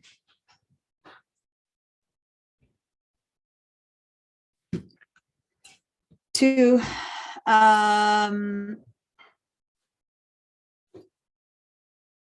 the iCloud photos. And the reason I'm showing you this, I know it's time for a break, so give me a second. So hopefully everyone's followed me and you know where I am. I went from my name to the iCloud setting, from the iCloud setting to photos. And now in iCloud photos, what I have on or off here would make a difference. And it'll also make a difference what I have on or off, what kind of screen I'm seeing. So if yours says on, please do not click on this green thing at all. If you got it, I hear Carol. If this is on, that means that any photo you take on this phone, this is all this means. Any photo that you take on this phone or this iPad is being sent to the cloud. So now I'm going to share. No, I can't change my share. So remember that photo? I can, but I have to stop. I'm sharing the same thing. So what this means is if that was on, then these devices, which are the iPhone and the iPad, when you take a photo, it's also going to the cloud. That's all that means. Okay. The fact that it's on in your phone means it's going in. Now, I'm going to change to another phone that I have here because I have another phone connected. I have my phone and the school phone. And now I'm going to share this other phone. And in this one, when I click on photos, and this one is it's the same thing, only it's looking dark because it's nighttime. When I click on photos, this one, it is off. See how here I do not see green? So that's the equivalent of off. This is not something you should change willy-nilly. Don't turn this on or off until you understand the meanings of turning these on and off, because it's a very big change. But your setting could also be on off. So if it's off, what does that mean? Is that any photos taken with this phone do not go to the cloud. That's all this means. Okay. Now, This is on your phone? This is, yes, I'm showing you two different phones. One has them Oh, on, one okay. has them off. I'm not switching on or off. I'm going to show you two different possible settings.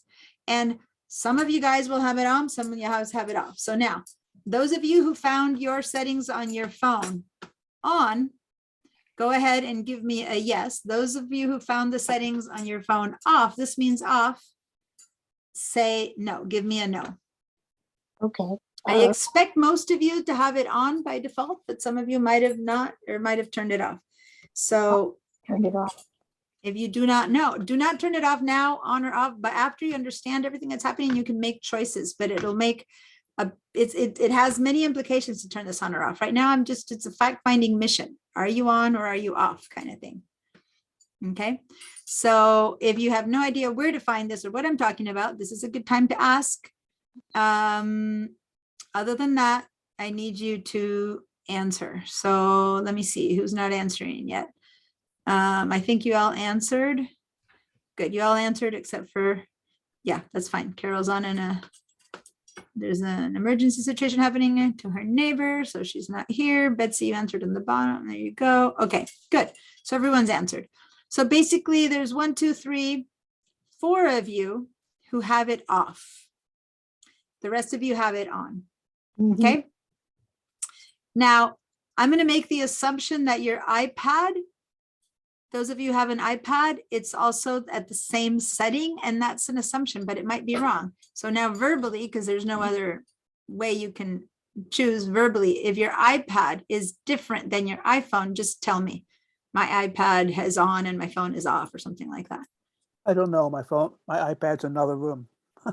Okay, go get it. I'm not I going will. anywhere. By the way, we're about to take a break, so you can go Okay. take it during the break. Okay. Go pick it up during the break. So, all right. So just to be clear, it seems that only Betsy is, and then I don't know, the rest of you guys are not speaking up. So that means that I'm going to say that this means that both your phones and your iPads are in the same settings to each other, right? That's what I'm assuming, which is fine. You want, right now at this point, it's easier to have your settings be the same. All right. Now, notice that when I had the other one on, I had certain choices when it was turned on, and that this one's turned on gives me different choices down here. The one that's off has a different set of choices. So if this is off, I do have this photo stream on. Now, if I have this photo stream on, then yes, my phone is still sending stuff to the cloud, but it's a little bit different. It's a different creature. So that's the version that I have. I'll explain later why one and why the other, and then you guys can decide what you want to do. Just right now, all I want is for you not to make choices. Right now, all that matters is that photos taken on this phone live in this phone. What's the good and the bad news? That means that if I lose this phone, it crashes, it falls into the lake, it gets dropped and it dies. I lose those photos. I have no more existence. Those photos are absolutely gone forever and ever. So that's pretty nasty, right? It's kind of a scary place to be. On the other hand, I don't need to have more space in the cloud for these photos. I keep them in my phone, and when I'm ready, I move them straight to my computer, right? That's the good and the bad. All right. It also means that I have to plug this phone into my computer myself by hand. And by hand, I have to transfer the photos. And unless I do that all the time, there's going to be photos in there that are at risk of being lost because, you know, things happen to phones. So that's the negative of having things off. Plus, it's a lot of work. I have to, by hand, download photos, transfer them to my computer. But, you know, if you're good enough about this, that's what you'll do. So at this point, Ed, Leon, Betsy, Alan, and I, on this phone, we have to do any movement of our phone's photos by hand. Got it? Everyone who said no. Okay. Versus, and I'm going to go back to this one, and then we're going to take our break. Versus this phone,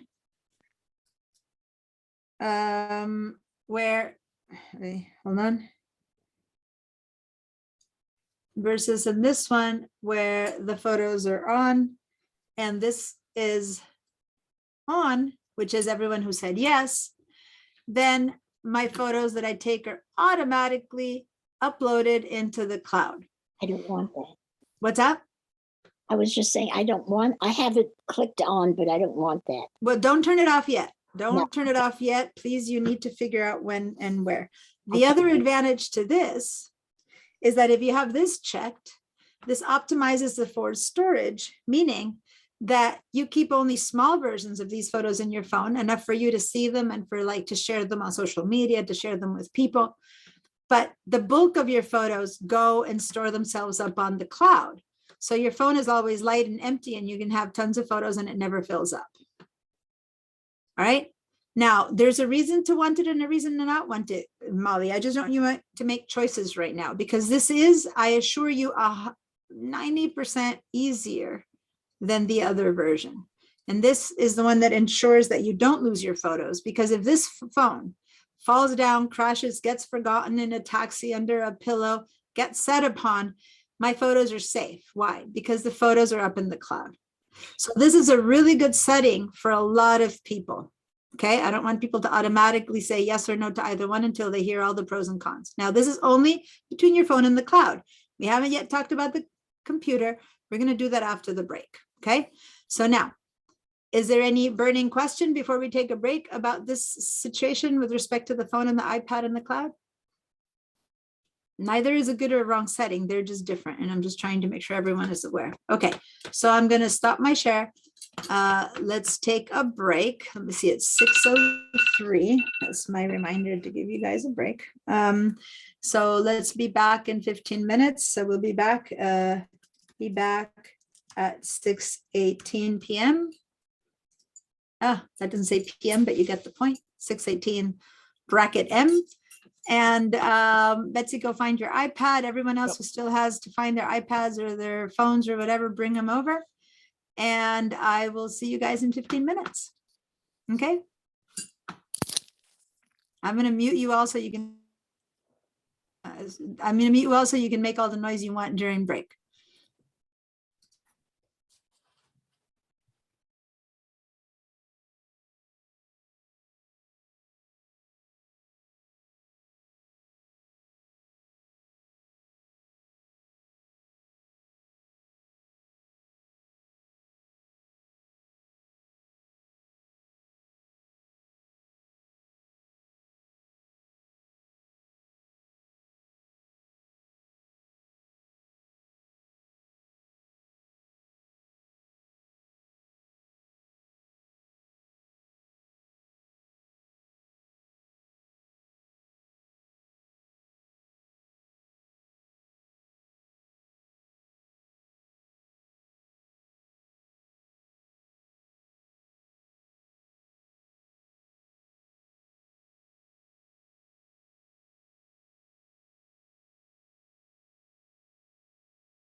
All right.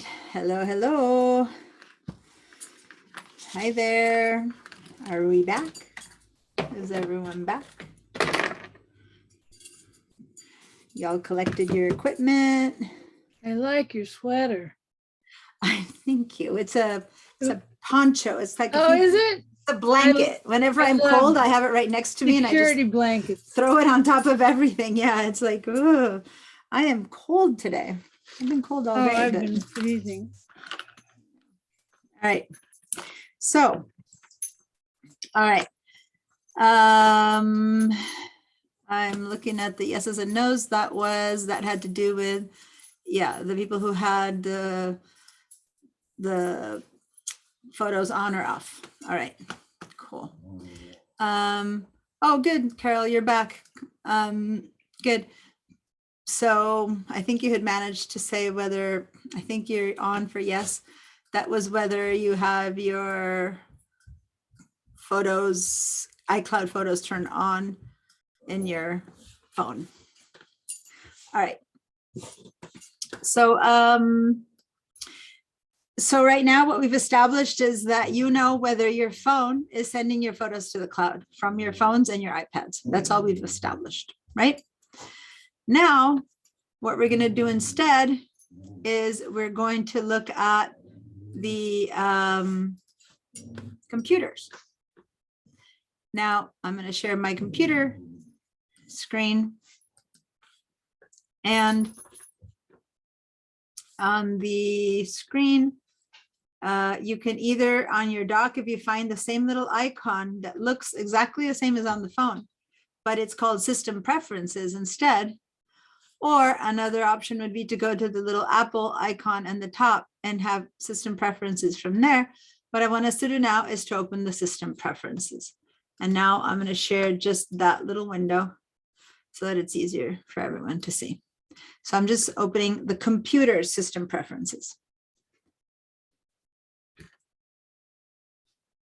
All right. So once everyone has their system preferences up and running, this one is going to be different if you are on whatever operating system you're on. So I am in Catalina, and this is how I'm seeing my system preferences. It has my name, and here it says Apple ID Cloud Media App Store, which if you check on your phone, that's exactly what it looked like on your phone. Remember? That's how it was for you to know to come up to the iCloud. So once again, just to switch really quickly to show you what I'm talking about. Here I am in my phone. Sorry, back here. And here it says, Diana was like your Apple ID Cloud Media purchases or something like that, you know.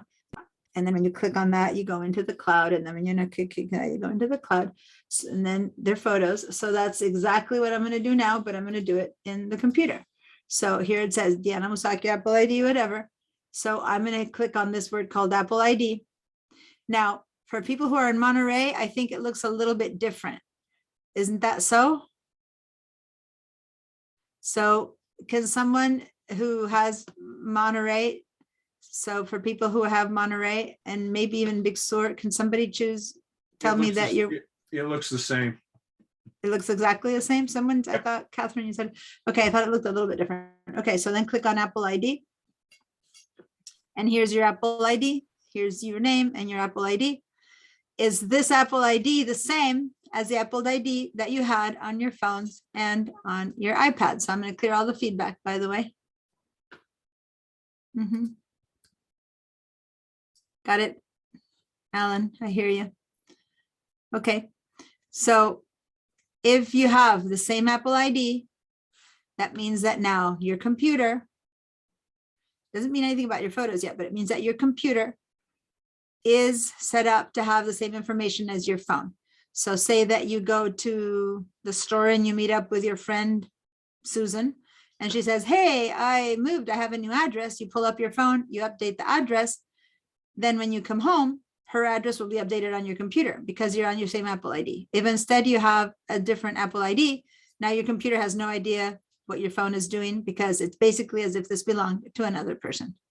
Okay, so by having the same Apple ID, you can now have your devices connected to have the same information. So you're beginning to get, Catherine, the point I'm making? All right.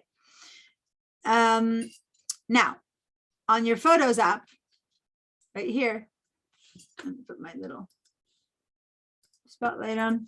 On your Photos app here, you have 3 options. Please do not check or uncheck any of these. I beg you not to check or uncheck any of these as much as I beg you not to change your green on your phones on and off yet, because we first need to understand the whole system before we do something. Turning things on or off could be a big decision, and things can happen to your stuff. So don't click on and off of these until you understand them. Just report on the fact that if the check mark is on, okay, like in this case, the check mark is on, that means that this computer is connected to the cloud. The photos of this computer are connected to the cloud. If the check mark is off, like it's a blank box, that means that the photos of this computer are not connected to the cloud. If the photos has a little line like a dash on it, then this computer is connected through that other system that I told you from the other phone, which is that in between state, which was type, sorry, I'm going into it because I don't remember the name. It's what I have set up in this other phone, which is the photo stream. Okay, so there's 3 settings for this: check mark, off, or dashed line. Okay, so now I'm going to clear your feedback, and if you have it turned on, give me a check mark, green. If you have it turned off, give me a no. And if you have that little line, raise your hand. Okay, so in my case, in this computer setup, I have it turned on. So I need an answer from everyone. And if you don't know where to look or what I'm showing you, then please let me know. Yeah, Diana, yeah, I'm not I got sure. lost. I don't know where to look. Okay, so I'm going to back up, and I'm in my system preferences. All right. And system preferences, you're going to go right here next to your name where it says Apple ID. Now, if someone has an older computer, you might have this somewhere else. You might have it down here. So please tell me if you do not see the Apple ID over here. Are we using the iPhone or are we using the Now computer? we're on the computer system preferences. Oh, I see. So before break, we did the iPhones and the iPads. Now we're starting on the computer's iCloud settings. And so we open the computer system preferences, which you can open by going up to the little Apple and say Apple icon on the top left and opening the system preferences that way. Uh-huh. And or you can take it from your dock. And when you land on the system preferences, here you have the Apple ID. Did you find that, or do you need a hand to get in there? Yeah, I found it. Thank you. Okay, great. Anyone else who needs a hand getting here? Catherine, your hand is raised. Oh, that's because you have a line. I told people with a line to raise their hands. Is that why your hand is raised? No, or is it a question? I got on my laptop, which is the right Apple ID. So I'm on 3 devices, an iPad, 4 devices, an iMac, an iPad, my laptop. So I can track you on my laptop. Thank you. Got it. But so basically you have a laptop, and is the other one a desktop, the one that has the new Apple ID? Whether I'm looking. Okay. Yeah, I'm the looking new at- iMacs on the new iCloud. Okay, so then that one is an entity, it's a device on its own, as if it belonged to a person who only has a iMac and no other devices Where am I versus zooming? your laptop. Okay, good. Your Yeah. laptop is connected to the rest. Okay, so let me see. Diana? I'm seeing check marks or no's. I'm not seeing any raised hands. Who just spoke? Someone said my name. Ed, Yes, Ed. Mhm. so on Monterey, they have gotten rid of the dash, it looks like. Because I am set up to have photo stream on, and it's showing, and I have iCloud photos checked off on all devices. but the Mac is not showing a dash for photos anymore. Well, then we're gonna go check what the preferences in your photos say, okay? In your Photos Okay. app. So here you have a no, that it's off. Yep. Okay, so if it's off and yet your phone has the setting for Photo streams. photo streams, then that should be something that in the Photos app, which I will show you in a minute. So Okay. I'm going to change my screen here. I haven't yet opened the Photos app, but when I open the Photos app for you guys, that's where we're going to see some more answers. So now I'm going to share my entire screen with you guys. Well, first, before I do that, let me see if there's any more questions. Barbara, did you answer me yet? And I don't know if I'm not getting my Zoom window. I have your Zoom window. okay, so forget Zoom window right now, because what I'm showing is just my system preferences. Do you see your system preferences somewhere? Yes, I have them. Okay, so when you click on your name and the cloud, what does it say next to your photos? Is there a check mark or no check mark? There's a check mark, yeah, on everything except for mail. Okay, so go ahead and add a check mark to your little Zoom window. And if you can't, which is what you're saying, then I got it. You have a check mark. Okay, Check mark Vera, check. what's your situation? I haven't heard from you in a while. I can't hear you. Mine are all checked. Yours are checked. Okay, so then give me a little green check mark. Betsy. Your sound is off. Your sound is off. On my Mac Mini, it's nothing, and on the laptop, it's got a line. The system is Mojave. Okay, and on your phones, you had no, right? No, right. Okay, so basically, guys, so I'm just trying to show all the differences. Betsy on her phone has said, no, I want my photos to stay on my phone only. And on her computer, she has an equivalent request, which is, no, I want just my photos to stay on my phone, on my computer only, but you have a Mac Mini and a laptop, you said, right? Is the other Right, one? right. So on one of them, you have photo stream turn on, and on the other one, you have nothing turn on. Well, So there's just a line. It's not turned on. It's not checked. yeah, It's it's the line means that the photo stream is turned on, but not the iCloud photos. So it's that in between setting. So you have an in between setting, but on your phone you don't. On your phone you just have it turned off. right. Did you have on your phone also the photo stream turned on? I don't know. Let's see. On your phone, do you have this? Let me just show you what I mean by this. Let me connect my phone. On your phone.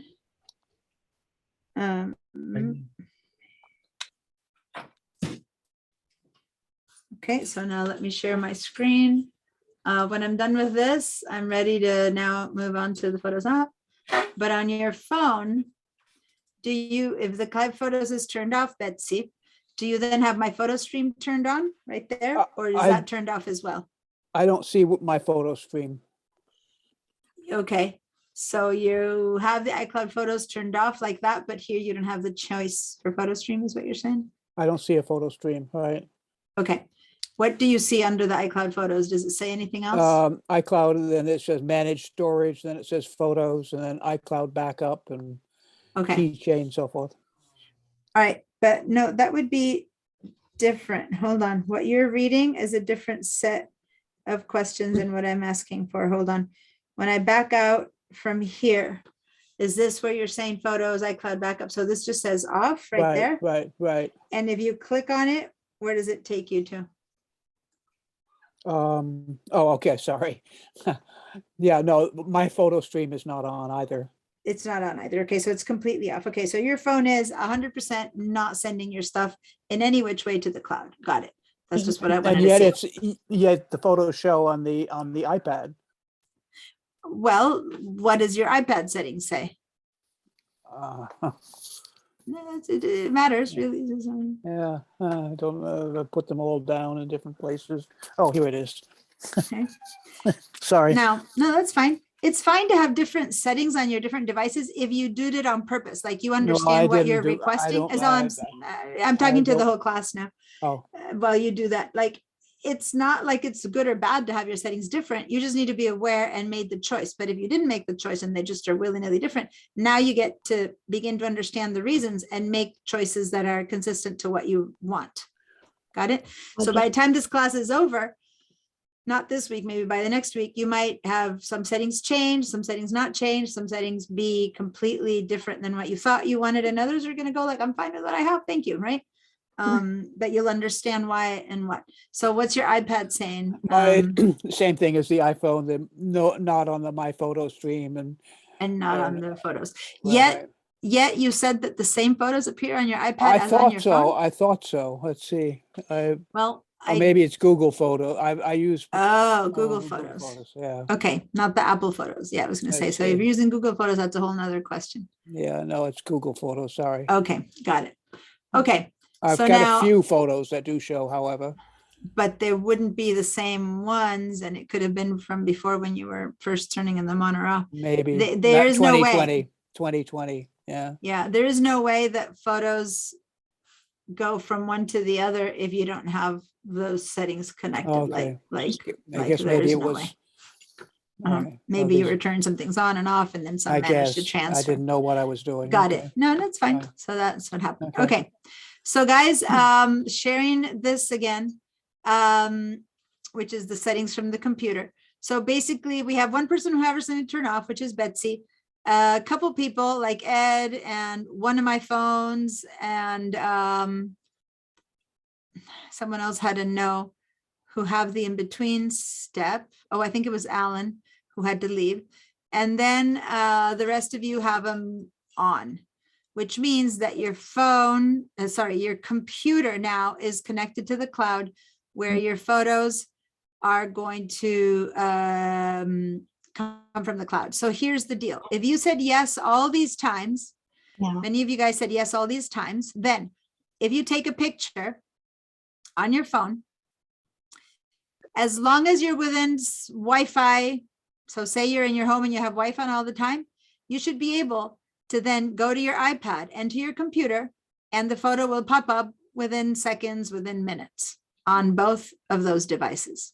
Okay, so I'm gonna stop my share right now, and instead I'm gonna share my entire desktop. And now, every time I do that, this changes. I hit that. No, it doesn't. So now I am going to have us open for the first time our Photos app on my computer and our Photos app, not our Photos app on our phone. We're going to go ahead and open up your Photos app. Okay. And if you don't know where that is, if you don't know how to open your Photos app, then you can go and do a search on the Spotlight and open up your Photos app on the Spotlight. Okay, so you just write the word photos,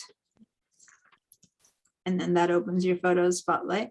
So if anyone is not able to open the Photos app, let me know. This is on your computer. We're opening the Photos app right now. Okay. So now, those of you who said yes to everything, yes, yes, yes, yes, grab your phone, and take a picture, any picture.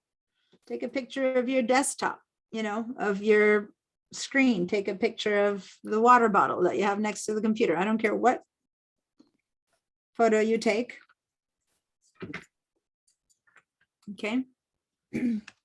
And I'm going to take a picture, as I just suggested, of my water bottle. Good water bottle. And then we're going to head over here to your phone. And be aware that your phone has to be on, yes, like the people who said yes to everything around. Okay. Now, open up your photos and let's go up here to the Photos app. And let's go to the Photos Preferences. Okay, Photos Preferences. Where's that at? All right. So here's my photos Mhm. and go up to the photos. Oh, you're doing it on a Preferences. computer. Yeah, I'm back on my computer now. I had you guys go and take a picture on your phone just to see. Now we're all going to test what's happening to those photos. So y'all took a picture. By the way, before I continue, Catherine and Molly have your hands up. Catherine? Yeah, I have on my iPhone, I have iPhotos on yes, but I don't have it on my computer, so that's why I'm a little concerned. Okay. No, I it's don't- not. It's not a matter of concern. It just means that the photo that you just took on your phone is not going to show up in your computer. And you can choose differently, and I'll show you why and how much and what it'll mean. But right now, don't change the settings. Thank you. So you basically are a no on your phone. You have on your computer, you should have a no in front of right here, right now, instead of your a yes. Catherine, your question? On my laptop won't bring any in. It says manage storage, not enough local storage, which is why I got the iMac and got a new ID, because I was trying to take stuff off my iPad, off my MacBook Pro, and it just Okay. kept reloading it. So Okay. I'll just pay attention to what you're saying. right. Okay. I have Well, issue. there's settings that you can do to make all these photos I have on your laptop not take space in your laptop. So let me show you. So did everyone open up their Photos app on their computer now? Would that be photo booth? No, not Photo Booth. That's like a little, no, Photos, like the Photos app, not Photos Booth. So on your dock, it would look like this little kind of flower. And if you don't have it Oh, there, that, okay. yeah, then go to the spotlight and write the word photos, and here it comes up, this little flower kind of thing. Okay, Okay. so that's your Photos app. So right now we're not interested in any of the photos that are appearing here or not. What we're doing is we're gonna head up to the word photos and go to the preferences. And Ed, here's where you're gonna find the differences. So go to the photos, word photos. So click here on the Photos app, and up here next to the apple, you see the word photos. And let's go to the Photos preferences. And here, Okay. okay. So once again, here's your Photos app. Make sure that it's clicked somewhere so that up here you see the word photos next to the apple. And then go Photos and Preferences. And then let me know if you can't find that. So you click Diana, so Yes. I need to click the photos and then the preferences will come out. Yeah, Photos, Preferences. Yeah, but we're And click on Photos, Preferences. You should have this little box popping up. okay. And in here, you'll see the iCloud again. Okay. So click on the iCloud.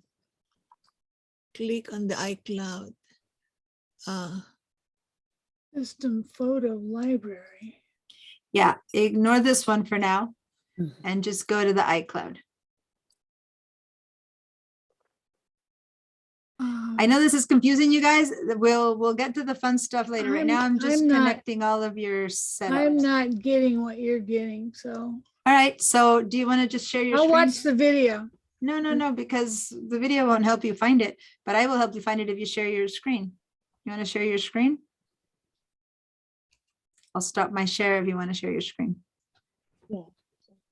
Yeah or no?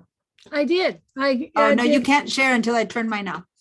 So Oh, okay. there, no, that's why I just was waiting for yes or no to turn mine off or not. Okay, so then go ahead and share your screen now. When you guys share your screen, I need to first have turned mine off. So you need to tell me if you're sharing. Okay.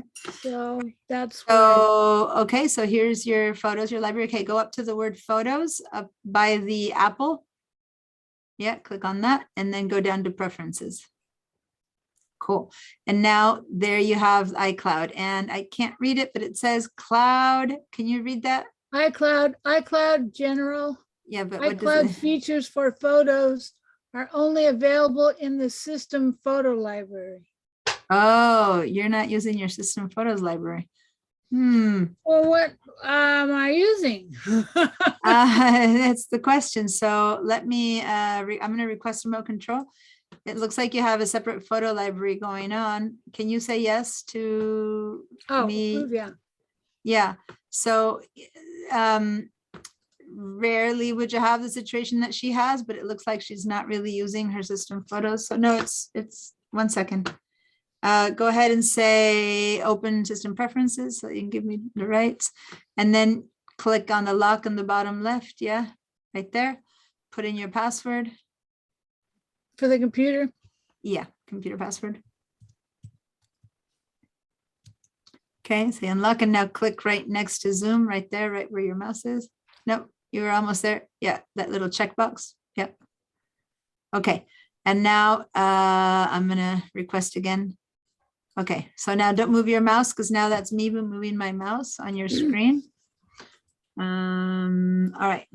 So I just need to make it a little bit bigger because I'm having a hard time seeing. Okay, so good. I'm going to close this up. So this is me now. So guys, I have right now, this is not the system photos library. You are working on a library called Pics from Phone Photos Library to Barbara Catalog. So you have a different setup going here. Now, is this where I'll explain. This is a little bit more complicated than I was going to explain on day one, but do you recognize this as the photos that you've had from forever? Here it says 218. Are these like your Yeah, but I forever don't usually photos? go in there and look at photographs. Okay. They're on the external drives mostly. This is on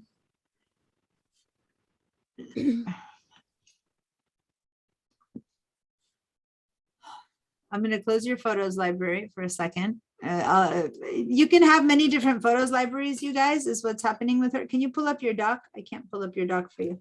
Oops. Okay. Pull up your doc again. Okay, so where's your, here we go. Let me see if I can, yeah, go ahead and let me click on, hold down your option key. And then click, hold on your option key and then click on the photos icon. There we go. Okay, let me stop for a minute.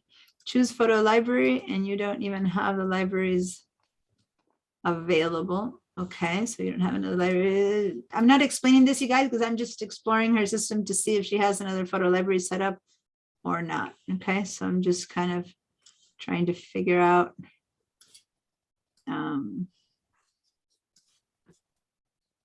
where your photo library might be.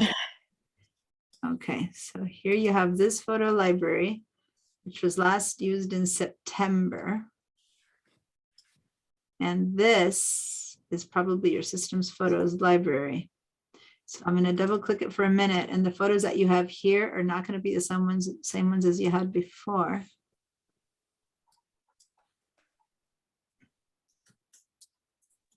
Yeah. Okay, so all right, so here's the problem. I'm going to go ahead and disconnect from this. You have the photos library that the computer set up for you to put in your photos, and you did not put photos in it. And you created a different photos library. Did I? Yeah, unbeknownst to you. Go back to your doc, please. Oh, me? Go back to my doc? Yeah. Because I can't pull up your doc. That's one thing I can't do in the remote. So pull up your doc again. I'm trying. My mouse doesn't want to go down there. See, it keeps jumping up. No, I don't see your mouse at all. Can you? There we go. There it is. Okay. Go back to the photos and then icon. It bounced up again. Okay, go back and do exactly the same thing you just did. And when you see the, yeah, and now go over to the icon for the, click on the option key. I don't know why that's doing that. I don't know. Go to the option and then click on photos with the option on. There we go. I did that for you.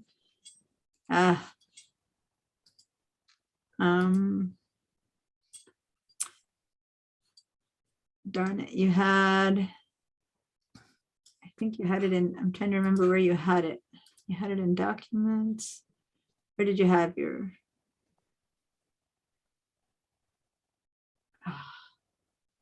Trying to remember where you had your photos. Arg, I wish I remembered. I thought they were right Kept over a here. track. On the No, you left. have but you have your photos in a weird place, and now I don't know where you had the original photos. You had them in the cloud, but I didn't keep track Pictures. of where they were. It's not under pictures. You had them in the cloud somewhere. Okay, so this is this is the one that should be your photos library, but it's not. You had a different one open, and How now do I I can't make that my find it. photo library? Well, if you do, then you will not lose, but they will not be the ones that you were looking at before. Catherine, and before we open this one, I should have kept track of where you had your other ones, and they were somewhere in your cloud, and they had a different name, and I didn't keep track of it. Darn it. They're somewhere here in your cloud, and what were they called? Barb, it had your name. So let me see if I can, sorry you guys, because now I'm afraid I might have lost. I didn't lose it, but we need to.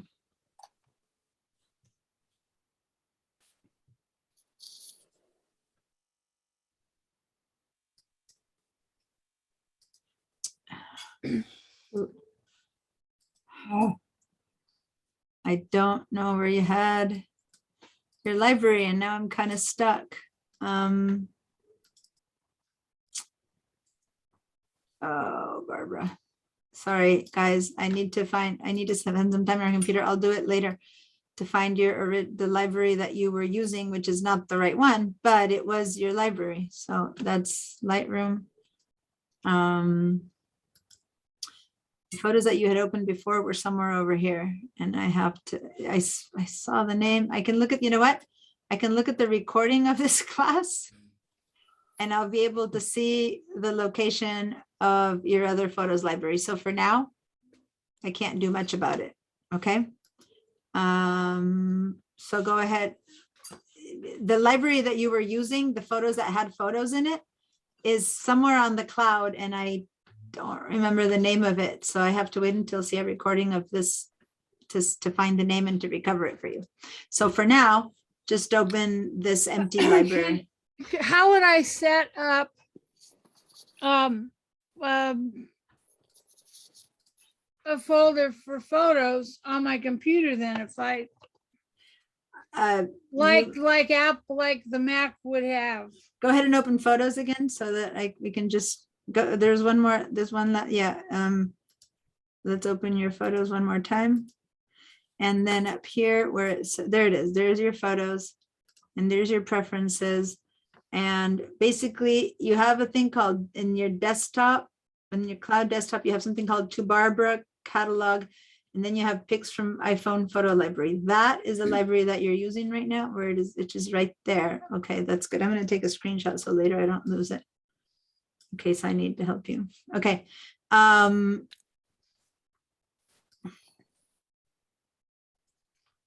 That says today. Okay. Yeah, because that's today's. Okay. All I'm trying to say is that now I know where it is. So if you want this to be your system photos library, then all your photos will begin to come in here. So this is beyond what your other one is empty. So I'm going to click use as system photos library, switching the system photo library, turn off iCloud photos that have not been fully removed from the sky. Okay, I'm not going to do that because this is already on the cloud, so it can't save onto itself. I'll explain to you later. And you guys, I know this sounds like I'm talking Chinese, but she has set her library up in a way that's kind of redundant because her library is in the same place as her iCloud's library. And so her setup is a bit, it's feeding off of itself. It's a weird situation, but I'll help her individually. Right now, all that matters is for everyone else, go to your photos and turn on your preferences and then go to the cloud. And over here, you should not be seeing this, hopefully. You should be seeing, and I'm going to turn this off and show you that you should be seeing. Does anyone else want to share their screen to show me what you're seeing? Mine has the choices again for iCloud photos or my photo stream. I can share mine again, but I wonder if it's like that on my laptop. okay, so this is the one that I'm seeing. I'm seeing the iCloud photos or my photo stream or shared albums. And right now, I don't have any of them turned on. So this computer, okay, this computer is not set up to share my photos from my phone. I'm sharing my entire screen. Okay, so over here, my photo isn't appearing. The photo I just took of my water bottle isn't appearing. But if I go ahead and were to click this on or this on, then the photo that I just took would appear over here. So for how many of you guys, if you do have this turned on, for how many of you guys the photo that you just took appeared on your phones, on your computer? I'm going to clear all your feedback. For some of you guys, did the photo appear? Vera's saying yes. Mimi's saying no. You know how I told you to grab your phone and take a picture? Okay, Sarah's saying yes. Leon's saying yes. So if you grabbed your photo and that picture popped up in your computer right here, that means that your system is all a go, like all the green is working. Now, those of you who are saying, no, it didn't work for me, right?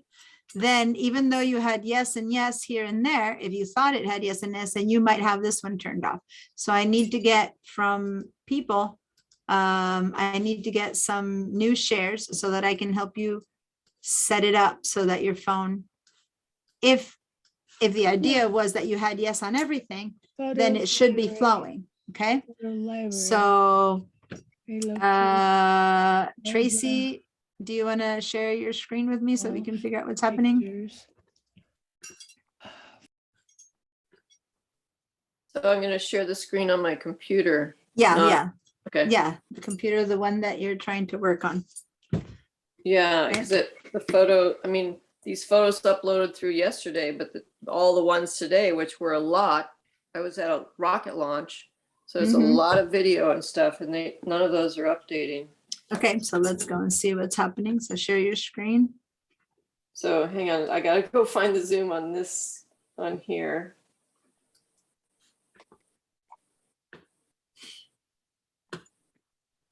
Oh, Mimi, I see you saying you can share, but let's give Tracy a chance because I called on her first, and then you'll share yours.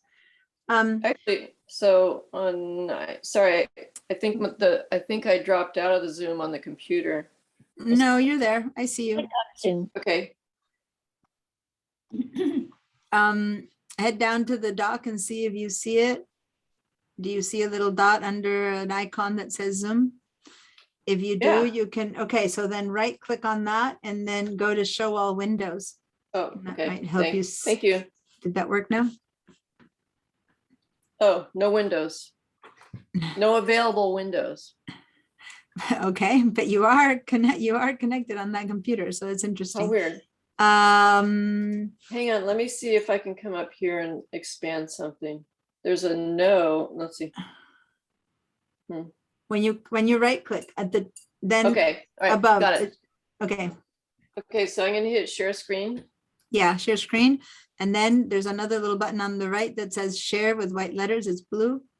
On the bottom right, it's a second share. And then I have to open system preferences. Yep, the first time. So open system preferences. It's just the first time that this happens. Then on the bottom of the system preference, you just saw Barbara do it. Go to the little lock and click on the lock bottom left and then put in your password.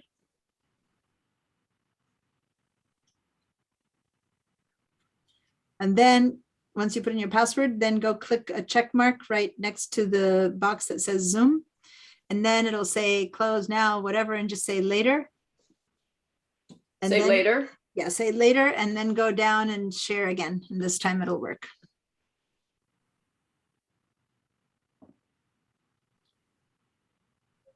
Okay, now go to the share screen and then share again. Yeah, share. There we go. Now I'm seeing your screen. Okay, cool. And this is once done, it's over. Like we don't need any more your system preferences. You won't have to turn it on again. So you can close all of this system setup. All this stuff? Yeah. Yeah, you can just say deny at this point. Okay, so now go and open your Photos app.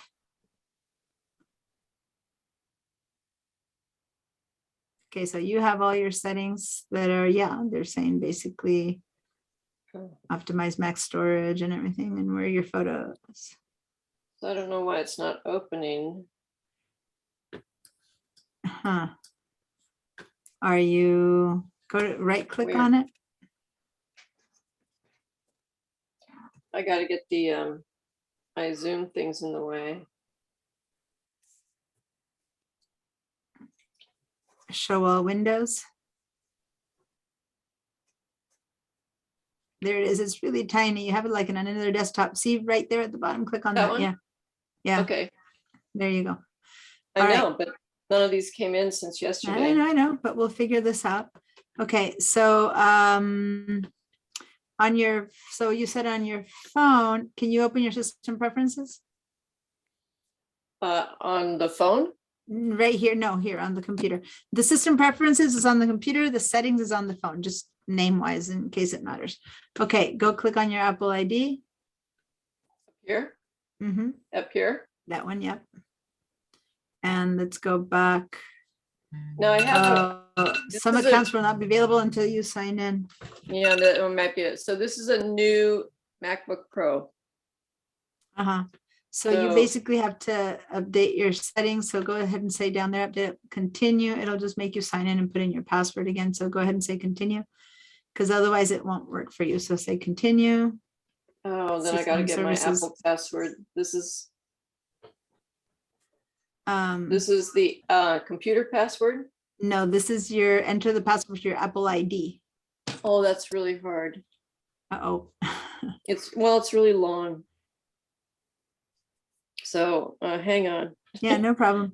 So guys, the reason I'm helping you, these are the things that should be automatic, but sometimes Apple thinks, oh, this is so easy, but you get into these little circuitous things where everything should be working. But since she just updated, her computer needs her to sign in again. And meanwhile, it's telling you basically your systems won't work until everything is set up. And this is what's missing. She needs to set up her systems, right? Yeah, and the problem was, so what I did is Now it's your Mac password. Now it's Okay. the open your computer's Mac password. Sorry. So if anything, if you guys are looking in, just if anything, pay attention to the differences between the Apple ID password versus your computer password. Okay, manage your Apple ID. Okay. So now on the left sidebar, go click on the iCloud word that says iCloud. So you see under where your name This one. is, overview. Yeah, that one. Okay, So, good. And okay. now Photos is up and running. Okay, so it would seem that everything is set up correctly now, so you can close the system preferences. See if they've loaded now. So close this. Yeah. And now it's possible that we need to get it to reset. To go ahead and close, go up to the Photos preferences again, just to confirm the settings on that. I think you had it open in the background. Download, optimize match. Okay, so let me show you guys this window, you guys, for a minute, because I want to explain some of these settings while she has it up. So those of you, I would say many of you might have this window when you went to the iCloud preferences, to the Photos preference, I'm sorry, which is that if you turn on iCloud Photos, then, and this is for you, Catherine, who your computer was filling up, you have two choices here. You have the choices of download originals to this Mac or optimize Mac storage. Do you guys see those choices for yourself and your options? All right, so what does this mean? If you have download originals to this Mac, then that means that every photo you're taking from your phone is going all the way up to the cloud. The cloud stores the big sized photos. The cloud is the one that stores the big sized photos normally. And if you have optimized photos on your phone, optimized storage on your phone, then only the little versions stay on your phone. Exactly the same is happening here. Optimize. If you say optimize Mac storage, then if your Mac is low on space, okay, enter Catherine and me, for example, people who have no space on your computer. then the full resolution photos and videos are going to be up in the cloud. And here on your computer, they'll be replaced with smaller device size versions. Okay, so that when you need the full resolution videos or versions, they can be downloaded from the iCloud.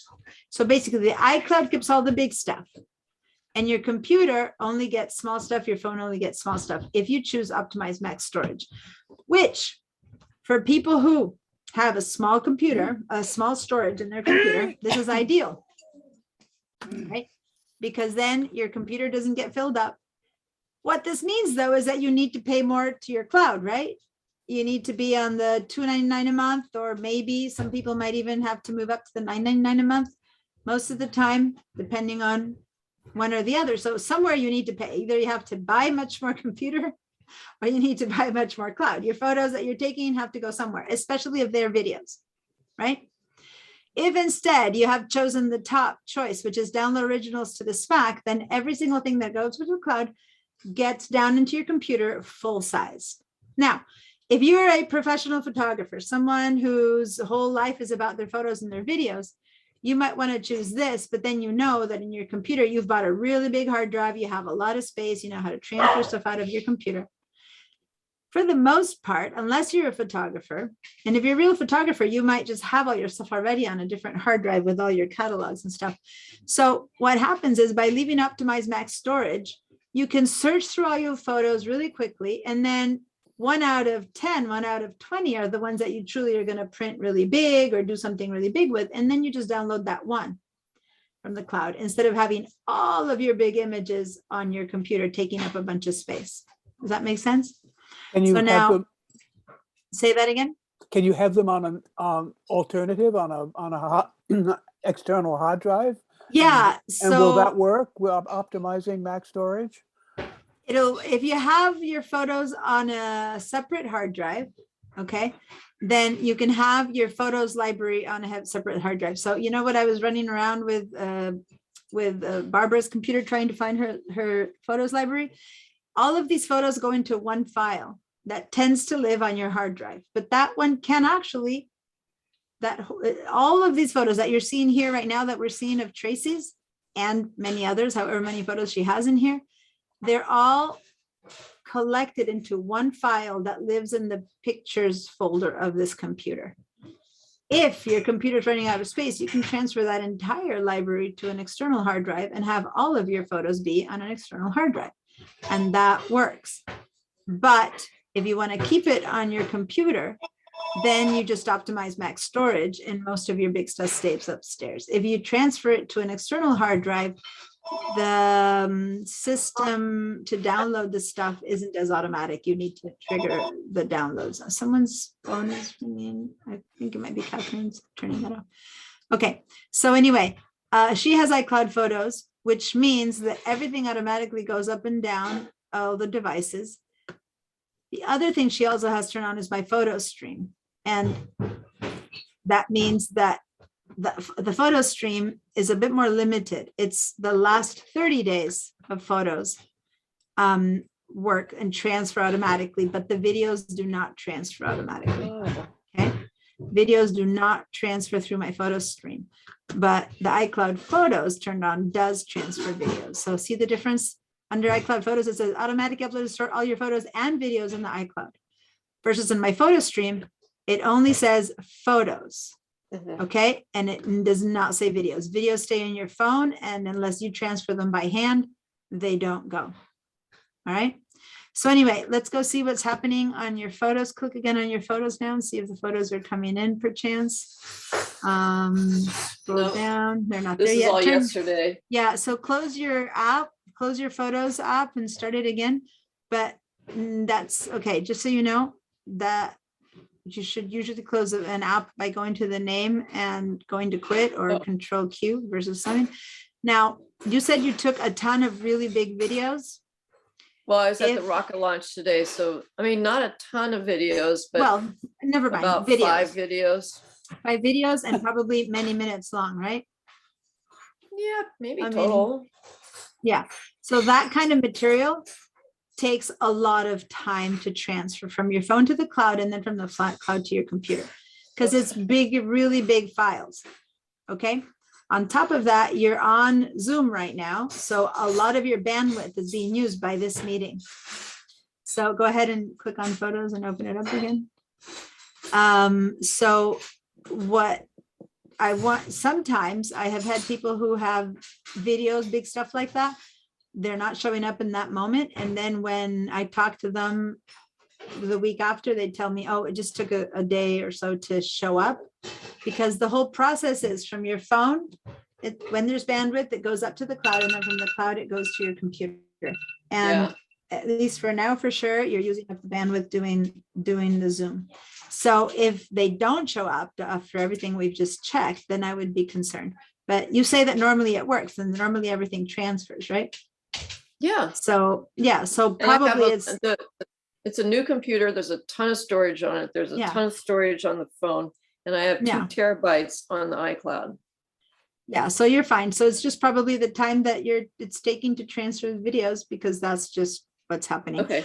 If not, email me tomorrow, but I'm not worried because of the material that you're saying that's being transferred. Okay. And all this fun stuff is Lotus Land a couple days ago. That's great. So, but you did nothing, right? You took these pictures on your phone and you did nothing, and here they are, right? Right. Yeah. As of yesterday, through last sunset. Yeah. So this is how it should work. Okay. She went to Lotus Land 2 days ago, took a bunch of photos, and today she opens the computer, and here they are in her computer. Okay. Now, if it's just photos, they show up much quicker. But if they are raw photos, maybe that you took with your phone, or if they are videos that you took, they just take longer, because the whole transfer takes longer. Okay. Mm-hmm. I'm going to stop your share, but yeah, your settings are all good and correct. Anyone else who expected to see the phone? I think Mimi, who expected to see the photos show up, but they didn't. We have 4 more minutes of class. I will stay and answer I have a other questions question. and stuff. But I also didn't get a chance today, just like I didn't this afternoon, to show you the handouts and the recordings. So let me just forewarn you before people start dropping out, that this whole class has been recorded, and thus normally you will have to go find the recordings yourself if you want to see the class recordings. But since I didn't show you where to do that, I will send you a link to this class recording this first week. And if you want to review any of this that we've done, you can watch the recording. And then next week, I'll show you where all the recordings are kept and all of that. So Mimi, are you still there? You said you wanted to share your screen. Oh, did Mimi leave? Diane, before you go, can you answer a couple of I my guess she left. questions? Yeah, no, the class isn't over yet. Oh, there you are, Mimi. You had said you wanted to share? But I've not shared before, so tell me again what to do. Okay, yeah, no, that's fine. First step is good. So head down to the bottom of the Zoom controls, to the bottom bar, to the Zoom controls, and see where you see a big green share screen button. You're gonna have to do a couple of steps the first time, okay? So just tell me where you're at. Hit the share screen. Okay, then you got to narrate what you're seeing, because I don't see any of this. Are you seeing a big window now with lots of little squares? You know what? You need to go ahead and unmute yourself, because you know the thing about Zoom, the space bar doesn't work when I'm working one-on-one. You need to completely unmute yourself. So Okay, there. So did you click on the green button that says share screen? Okay, now there's another button on the bottom right of the window that you're looking at that's blue with white letters that says share. Click on that one. Okay, I don't have that button. Share sound or optimize for video? No, that's great. That's on the left side. Now look on the far right side, on the other side of that window, and that's where you'll see the little one that says share.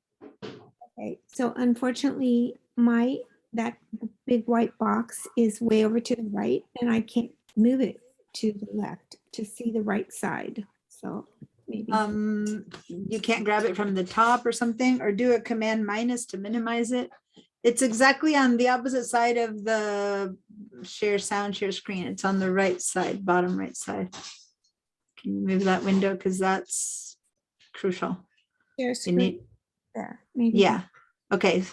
Share. Now, are you seeing something about system preferences popping up? Nope. It says back to meeting, join, schedule, share. Screen. That's where I'm at now. So that's probably not. No. So try again, go to the big green button and say share screen again one more time. All right, I did that. And Okay.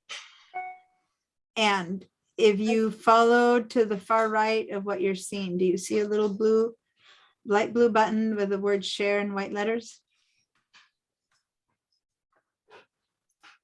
no, it's stuck. Oh, it's stuck. I can't move it to the left, that box. So the big white thing. Try holding the command key and then tapping your minus a few times to see if maybe it gets smaller. Hold down the command key and then tap minus, minus, minus. Does Yeah. it reduce in size?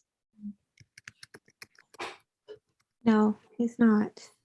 It's on basic, advanced, and files. And this is on basic, right? At the top. of the screen. No, it's just that when you click the share button, you should not be seeing anything that says basic command or file. When you click the share button, you should be seeing, yeah, oh, I see what you mean, basic, advanced, and chat. It should be on basic. Yeah, it should be on basic. I had never even noticed that. You had in basic, and you should have iPhone and then iPhone, and then I lose the rest of the screen. okay, so somehow you need to put your mouse on that white area, click and drag and move it to the left. So anything that's not one of the choices, like some white neutral area, click and drag to the left. And you can drag it and drag it until you see the share at the bottom. I got it. Now it's on share. Cool. Open system. Now it says open system preferences, right? And then I go to So say yes to system preferences. Okay. And then once you're there, you will see on the bottom left of the system preference a little lock that you need to click on that lock and you need to type in your computer password.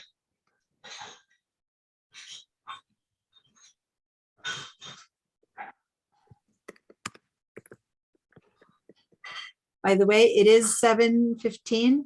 If you need to leave, please go ahead and leave. I will keep helping her and I will keep answering other questions. Other than that, I'll see you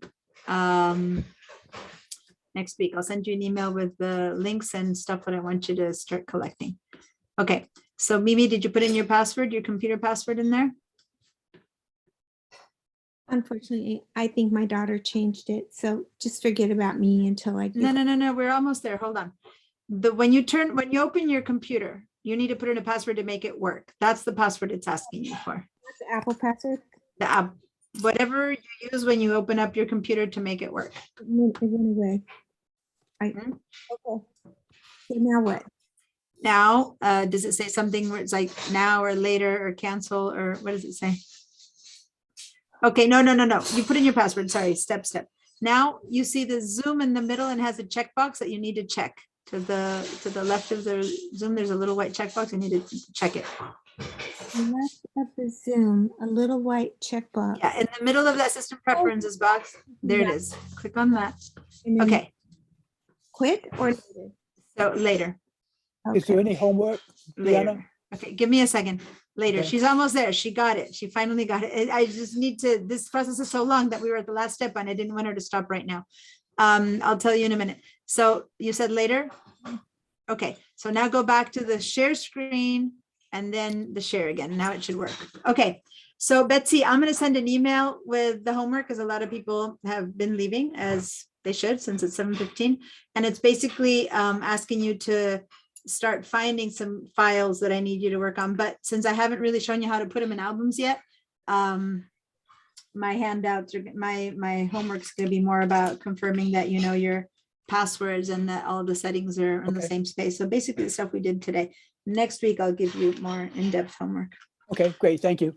All right, you're welcome. So Mimi, go ahead and hit your share screen again now, the green screen. Drag this thing over and it is not, I don't even know how I got it over last time.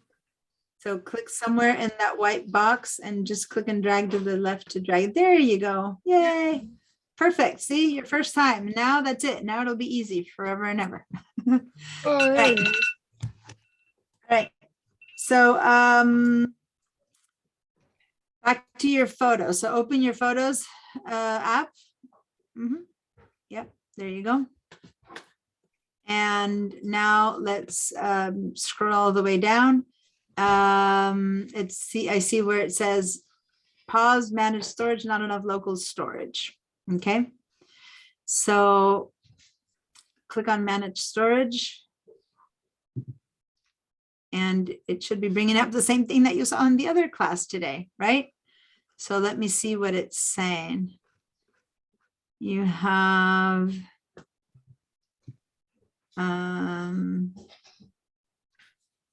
go ahead and go down this. She was in my not morning, but my afternoon class with the Mac class, and we were at this point. Go down to your system.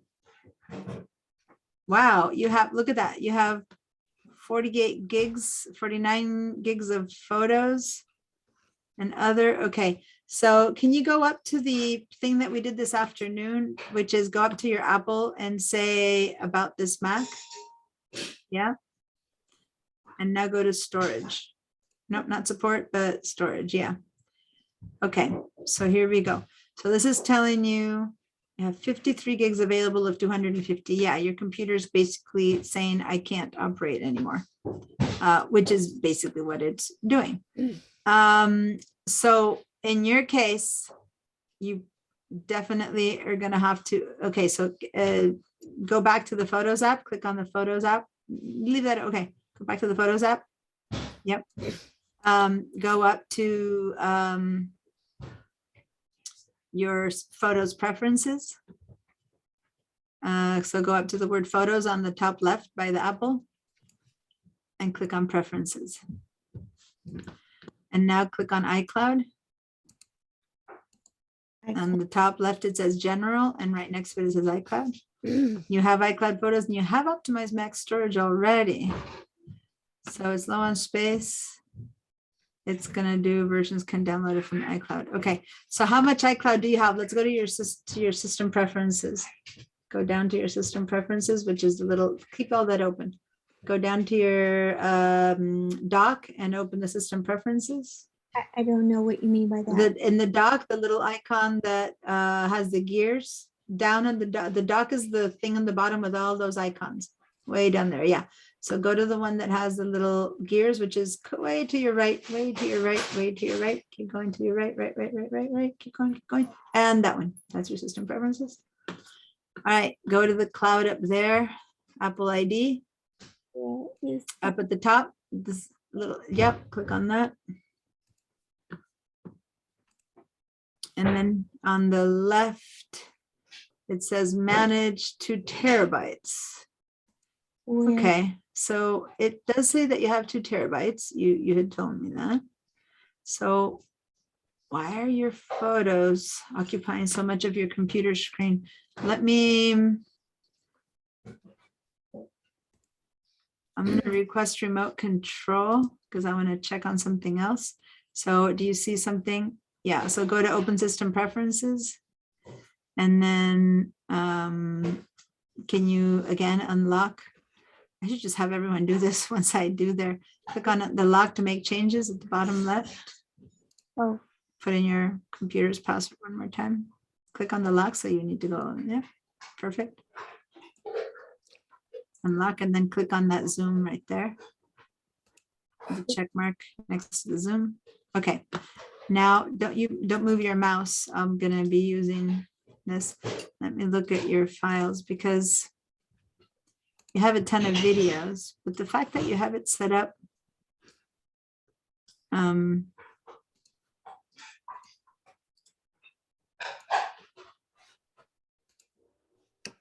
yeah, you have it all set up so that your stuff, Photos library is humongous, 54 gigs. You have a ton of videos, 928 videos, which is why it's kind of paused. It says there's not enough local storage, so it can't keep doing stuff. And the videos don't get any smaller. So I'm going to your videos, which is this. And you have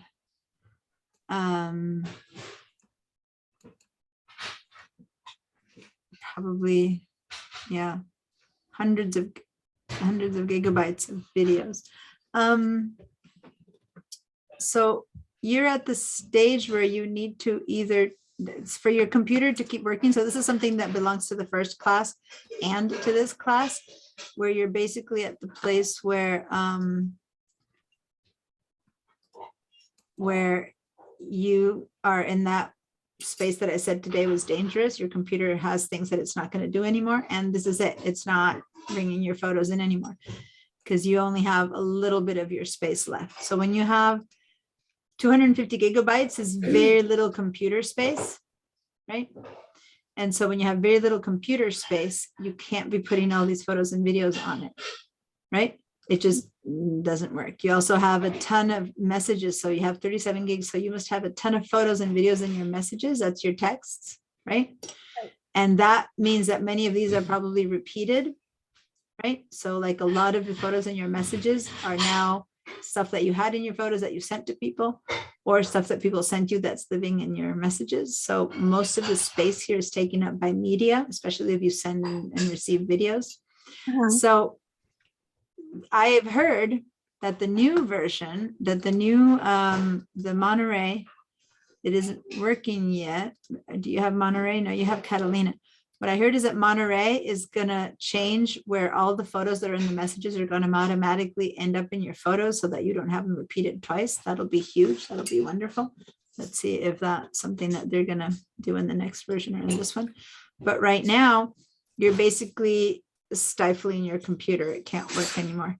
So my recommendation, the only thing that'll make a huge change here is if you begin to do some heavy pruning of your videos. Now, if you want to keep them all, which is fine if you don't want to get rid of them because you want to keep them all, then you're going to have to start adding especially people who have a small, like a small computer, in the sense that when you have a 250 gigabytes, that's very little amount of storage. And then 250 gigabytes is very little amount of storage. You're going to have to buy a hard drive, an external hard drive, and put a bunch of your stuff on your external hard drive. See, I see all your stuff is in the cloud already. So the plan B is to actually not have all this stuff download and keep it only in the cloud. And then your computer will start working again. So right now,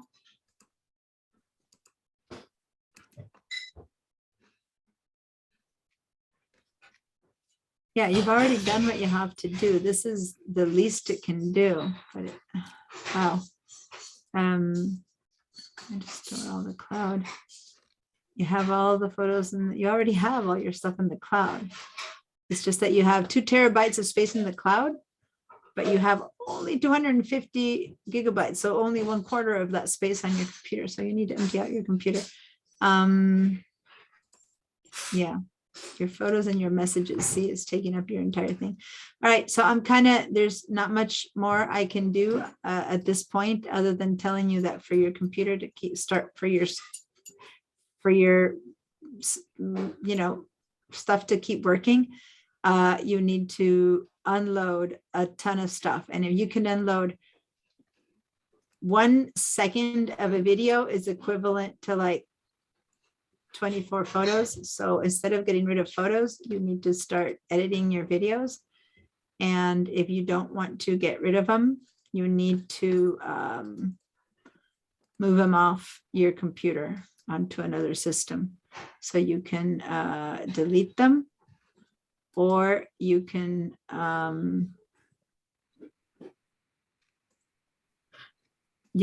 save them off. You have to buy an extra hard drive and then drag all your videos onto another hard drive and then take them off of the system, because you won't be able to, you can't work anymore. Your computer is kind of stuck.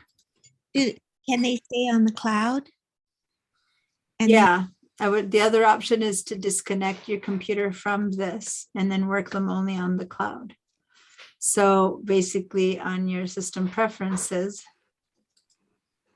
if you turn off the cloud, okay, and we need to, don't do anything this week. I want to look into this a little bit more, but I'd like to talk to, if you turn this off, okay?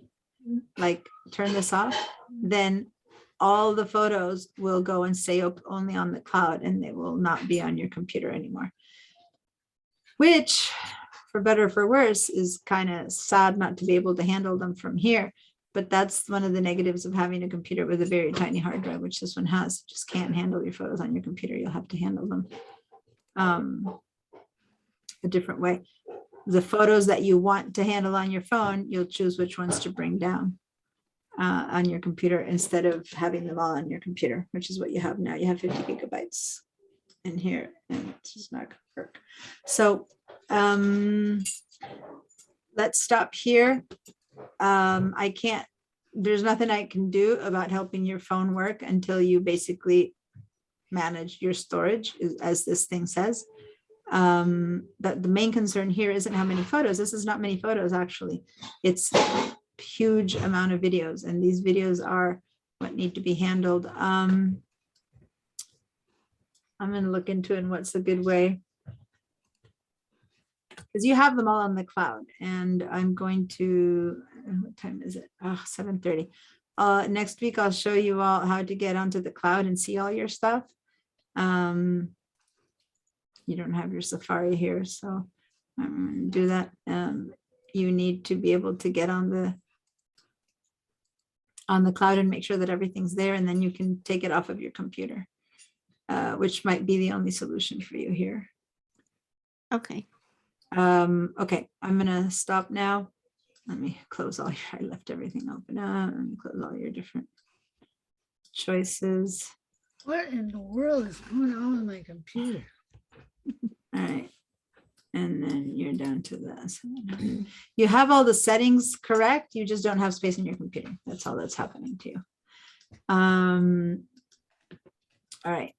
So I'm going to see if I can look up if there's any way to have only your photos in your computer, not your videos. I don't think, I mean, your videos, your photo stream would do that, but not the cloud. I'll look into see if I have any better solution. Otherwise, you just need to minimize, leave it all on the cloud and not have them in your computer. Okay. Yeah. Thank you. All right. That's it for now. We're going to continue next week. I'll send you a video, an email. And if you have any other questions, write them down, reserve them for next week. And there you go. Have Thank a great, you. have a great Thank you, week. Deanna. Take Thank care you of so your much. hand. How are you feeling, Leon? Your cast surgery? Well, then next month they have to do the left hand. They just rebuilt the whole thumb joint is bone on bone. Ouch, ouch, ouch. That's painful. Yeah, but thanks for asking, and I appreciate your kind thoughts. So Oh, you're welcome. Well, I'll get see- better. Hopefully you can Thank you, sleep dear. well. Yeah, mousing left-handed is Yeah. I Say, am okay. See you next week. take care. Bye. Ciao. Bye, Vera.